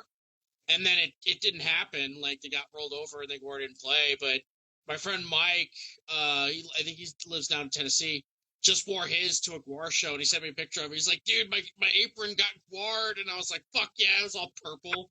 It was all purple and brown and shit. That's awesome. It was cool. Like, a lot of people hate on GWAR, I feel like, nowadays. yeah. I love GWAR. I've always loved GWAR. I don't care. They're super weird. They're wacky, but they're fucking like one of a kind, really. Yeah. We based we had a lot of, like, when we were first starting this band and when live shows started to be like a reality, it was like, we're trying to come up. Dan's super into GWAR. I like one album or two. I was never super into them, but I love the live show. Like, that's such a cool. Nobody else does that like that, you know. And I really wanted to do I want to do a lot more stuff like that with this band. Like, one of my dream things for Pitlord is to have a giant, like, fake smoker on stage that me and Dan get out of, like, before the show. Like, that's gonna happen one day. I'm gonna build it, you know. It's like, like a big smoker, and we're just like, you know, and get out. We're all covered in soot and shit. Like, I still want to try and do that when we do a release show here. You know what? I had an idea kind of similar to that. I want to kind of do it. See, because you know where, you know, the kind of area I live in. It's kind of like where you're at, I guess. It's very, I guess, like, kind of rednecky, I guess. There's a lot of rednecks around. A lot of nothing, farms and shit. Yeah. But I want to get a fucking toolbox for the back of my truck, right? I want to put a lift in the bottom for coals in a crank, and then put on the top of that fucking thing. You know how much money you could make fucking, like, catering to parties and shit doing that? Dude. They're like, get the dude with the long hair and the grill in his pickup to come by and, like, grill food. Dude, holy shit. I would pay just to look at it. I'd be like, oh, fucking... That's what I love about... One thing I love about what we're doing is the food aspect. We get like a food crowd, too. Yeah. Like, we played a show... I mean, we did a thing where this is a pizza place around here where they did a artist of the month thing, and they did a pizza named after us, and it was a Sloppy Joe pizza. No shit. And we did like a whole commercial and everything for it. It was super fucking funny. And we get like chefs. Like, a lot of the early Pitlord fans are like all food industry workers. Like, they're all chefs or like butchers. Like, everybody, those are the first people. They were like, oh shit, no way. Like, we sold so many aprons, dude, like, right away. So many fucking aprons that people wear to work. And people are always, I mean, it's always like, when are you guys going to do like a barbecue sauce? And that's like, as soon as somebody fucking does it, like, you know, because we don't necessarily have the ability to like bottle something ourselves like that and make it something we can sell. You know, there's like that aspect of it. So it's like when we do it, but for now, like, we got to do spatulas again. We used to have spatulas that had said Pitlord on it, and we fucking sold hell of spatulas, dude. Like, I think what we're gonna do now, we're gonna do like a spatula and like tongs, like, combo set that'll all say Pitlord on it. Like, people want that stuff. Like, they fucking buy that like right away. I love it. We pretty much put the logo on anything and find a reason to sell people. Yeah. I could see how you would get a lot of like food industry workers. It really is the most clever thing. Because I love doing that kind of shit, man. That's just what I like to do, is listen to music and grill food. Yeah. It's I've been sent so many videos of people like playing the album outside, like, while they're grilling and stuff. You know, there's one guy that had like one of those shitty like tape adapters like hooked into a Walkman into like a shitty little guitar like practice amp out in his backyard and was playing. I was like, that is such a backyarded way of doing it, you know. It's beautiful. Like, Right? Oh yeah, all the time, and it just worked. It worked. I'm glad that people are as into it as much as we are, and I also understand how silly it is. Like, it's the funnest thing I've ever done. It's literally, it's the best time. I think it was. I can never remember. I'm horrible with song names. Unless I listen to them like every single second of every day. Where's the one? How do you say this? Number 3 on side B. Capsaicin? Capsaicin masturbation. Yeah. That one. Yeah. I said that. That one where you guys are just like laughing your asses off or something, right? Yeah, it was, so Dan's like, Dan wanted to write a grindcore song. He's like, I just want to do a grindcore song. You know, and we'll just do like noises and shit. Like, there won't be any lyrics. And I was like, well, I'll do vocals and we'll do like I'm actually jacking off with like hot sauce. You know, and I'll just go in there and be like, ah. And so us laughing is all that, everything you hear on that song is all one take of me going, ow, ow, ow, ow, ow. And then like, it's just us laughing about it afterwards. Like when the song ends and it's just us, like Dan's like on the floor laughing and all of that is just, he just had to get up off the floor and hit the button and shut it off. So I was like, dude, leave all that in and that'll be the song. Like, we'll leave all of it of us just cracking up, because that's literally every time when we record vocals, we write the lyrics on the spot. So we write all the songs and lyrics and vocals. We do it like sometimes one of us has an idea for like phrasing and patterns and stuff, but otherwise we sit there and we just write our parts and kind of throw them back at each other. And we have a theme for the song, and then we just go and we record. Like all the vocals you hear are like maybe 5 takes at most on every album, because we just go and we just do it. Okay. And we learn all the stuff when we start learning the live set that we put together. And so it's so funny. It's the funnest thing. I mean, and each, like, when we recorded Meat Demons, we were just drunk. Like, Meat Demons is like the drunkest music I've ever been a part of. Because like I was going through like some major shit. So I was like wasted for weeks, and me and Dan started recording this stuff, and then Grilling on Adrenaline, we were like, we tightened up a little bit. We weren't as goofy and like fucked up when we were doing it. And then just as it's gone on, we just like kind of gave a shit more. But this one has been the funnest, dude. Like the stuff we've been doing, the lyrics we've been writing are just like unbelievably dumb. I mean, holy shit. And it's the best time. I can't get over how fun it is. I mean, that every time I hear that song, it's infectious. It is hilarious. I don't remember any of those riffs. That was a song where we were like, we'll never play this live. Let's just do whatever we want. Because we will never dance. Like, I will never remember any of those riffs. There's nothing's repeated. You know, there's a handful of songs we'll definitely never play, but that was one. That's the best. That is though, like, I mean, kind of more to your point, that song is such a, like very encompassing of everything we do. I mean, it's all making the joke and making sure everybody's in on the joke while still like writing like rad riffs and stuff. Right. Still want it to jam. That's why I like calling it like a joke band or something, because we're still trying to jam. We're still trying to write like, you know, the heavy shit we want to hear, but it's also a vehicle for our enthusiasm for cooking. Yeah, right.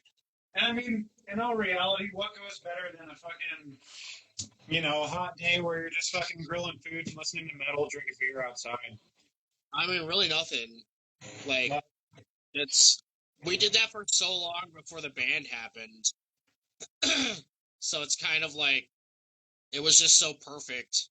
When Dan asked me if I wanted to do it, like the first thought I had in my head was like, that's the stupidest thing I've ever heard. but I don't want to miss it if it's really. I don't want to miss it if you can do it really cool. I was basically like, let's do it, but let's go all out and do it.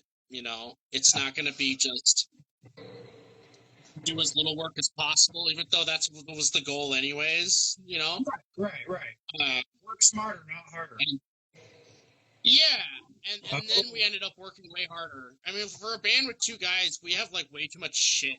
Every time we show up to a venue, I'm always like, we're supposed to not have a bunch of shit. How do we have this much shit with us? And it's still like, I don't know how we do it. I don't know how we pull it off. And there's sometimes where we run our own light show, depending. So that's like setting up this ridiculous programmed light show that's stupid. And we somehow do that, and I don't know how we ever pull that off. It's super fun though. Like I can sell people T-shirts with Bill Cosby's face on it. I love it. Like I was saying earlier, like I just started at the beginning of everything there is that I got, and I just fucking play everything from there. Every time. Yeah, I mean, especially being like a record like enthusiast, like listening to vinyl and shit. Like I like listening to things like from beginning to end, anyways. You know? Yeah, that's how we put that album together with that intention. I mean, for sure, I'm the same way. I want everything to be laid out the way I want it to be heard. You know, the direction I want it to be heard. You do that with a live set. I mean, you know, think about where songs are in a live set. So I want it to be a full album experience, even if it is death metal about barbecue. You know, I don't want to waste your time. Like you're sitting around smoking weed, listening to my album. I'm going to make it worth it. So, Right. you know, it's an homage to all of that stuff, and yeah, having a lot of fun. We have Sherwood from Skinless is doing a guest spot on the new one. Oh, shit. So that's like the only time I'm going to say anything about it. I probably shouldn't say anything about it. But we just sent him. We hadn't done a Skinless pair like pawn yet, so we ran into him at Full Terror Assault, and he really wanted to do something, and I was emailing him, and I didn't know what the song was going to be called. I was trying to think of a Skinless song, and I couldn't. And he was like, "Crispy Ribs." I was like, "Oh shit!" So he also named the song. So we're writing a song about ribs. I do actually. I don't know if you saw that in my tape collection. I do have the Progression Towards Evil tape. Yeah. I got the very last one. I almost didn't order one, and I snatched it up right away. I was like, "Fuck." Yeah. Killer stuff. I love Skinless. I've never been disappointed with Skinless. No. Some of like from Sacrifice to Survival, I think it's kind of weird. Like there's some weird clean singing stuff that happens on that I was a little confused with. But ninth grade for me was all Foreshadowing Our Demise. Like, I don't know how I ended up with that CD. I still have it. But that, and then just everything when Savagery came out, me and Dan spun that. Like, Savagery is a lot of grilling on adrenaline was me and Dan listening to Savagery. Like, Beelzebub Barbecue is so much us trying to write a Skinless song. Yeah, 100%. So what do you think Skinless what would you consider them to be? More slam or death metal? Or a little of both? Skinless or us? Skinless. Skinless? I don't know, man. Yeah, I just say death metal. I mean, like they're kind of always they were just kind of always skinless. They still are just skinless, you know. I always feel like their sound reminds me of like the cousin to Devourment. A little bit. Yeah, it's like Skinless makes you think of like simpler Devourment. Like Devourment that is a little more, you can hear the riffs, you know? Like And they also, Skinless always kind of had that comedy side of it, you know, the funny samples and stuff. Like, I mean, a lot of what we do is because Skinless did it. You know, Skinless could make jokes like that and not take it super serious and still True. be death metal. You know, and They got some wacky titles, that's for sure. yeah, Full of Stool, holy shit. Yeah. The Optimist, all those. Let's see.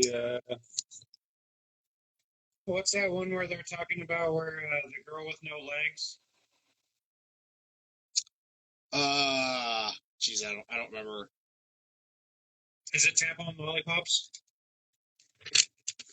Maybe.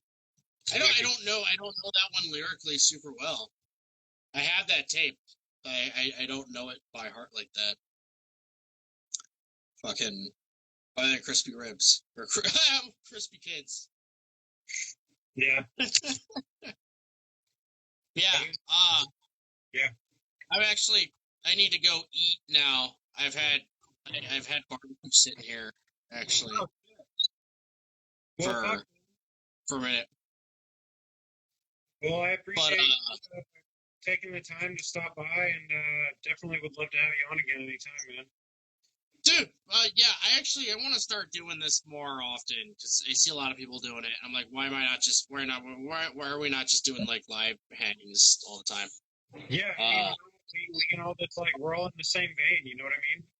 Yeah, totally. I mean, like if you're on, just hit me up or whatever.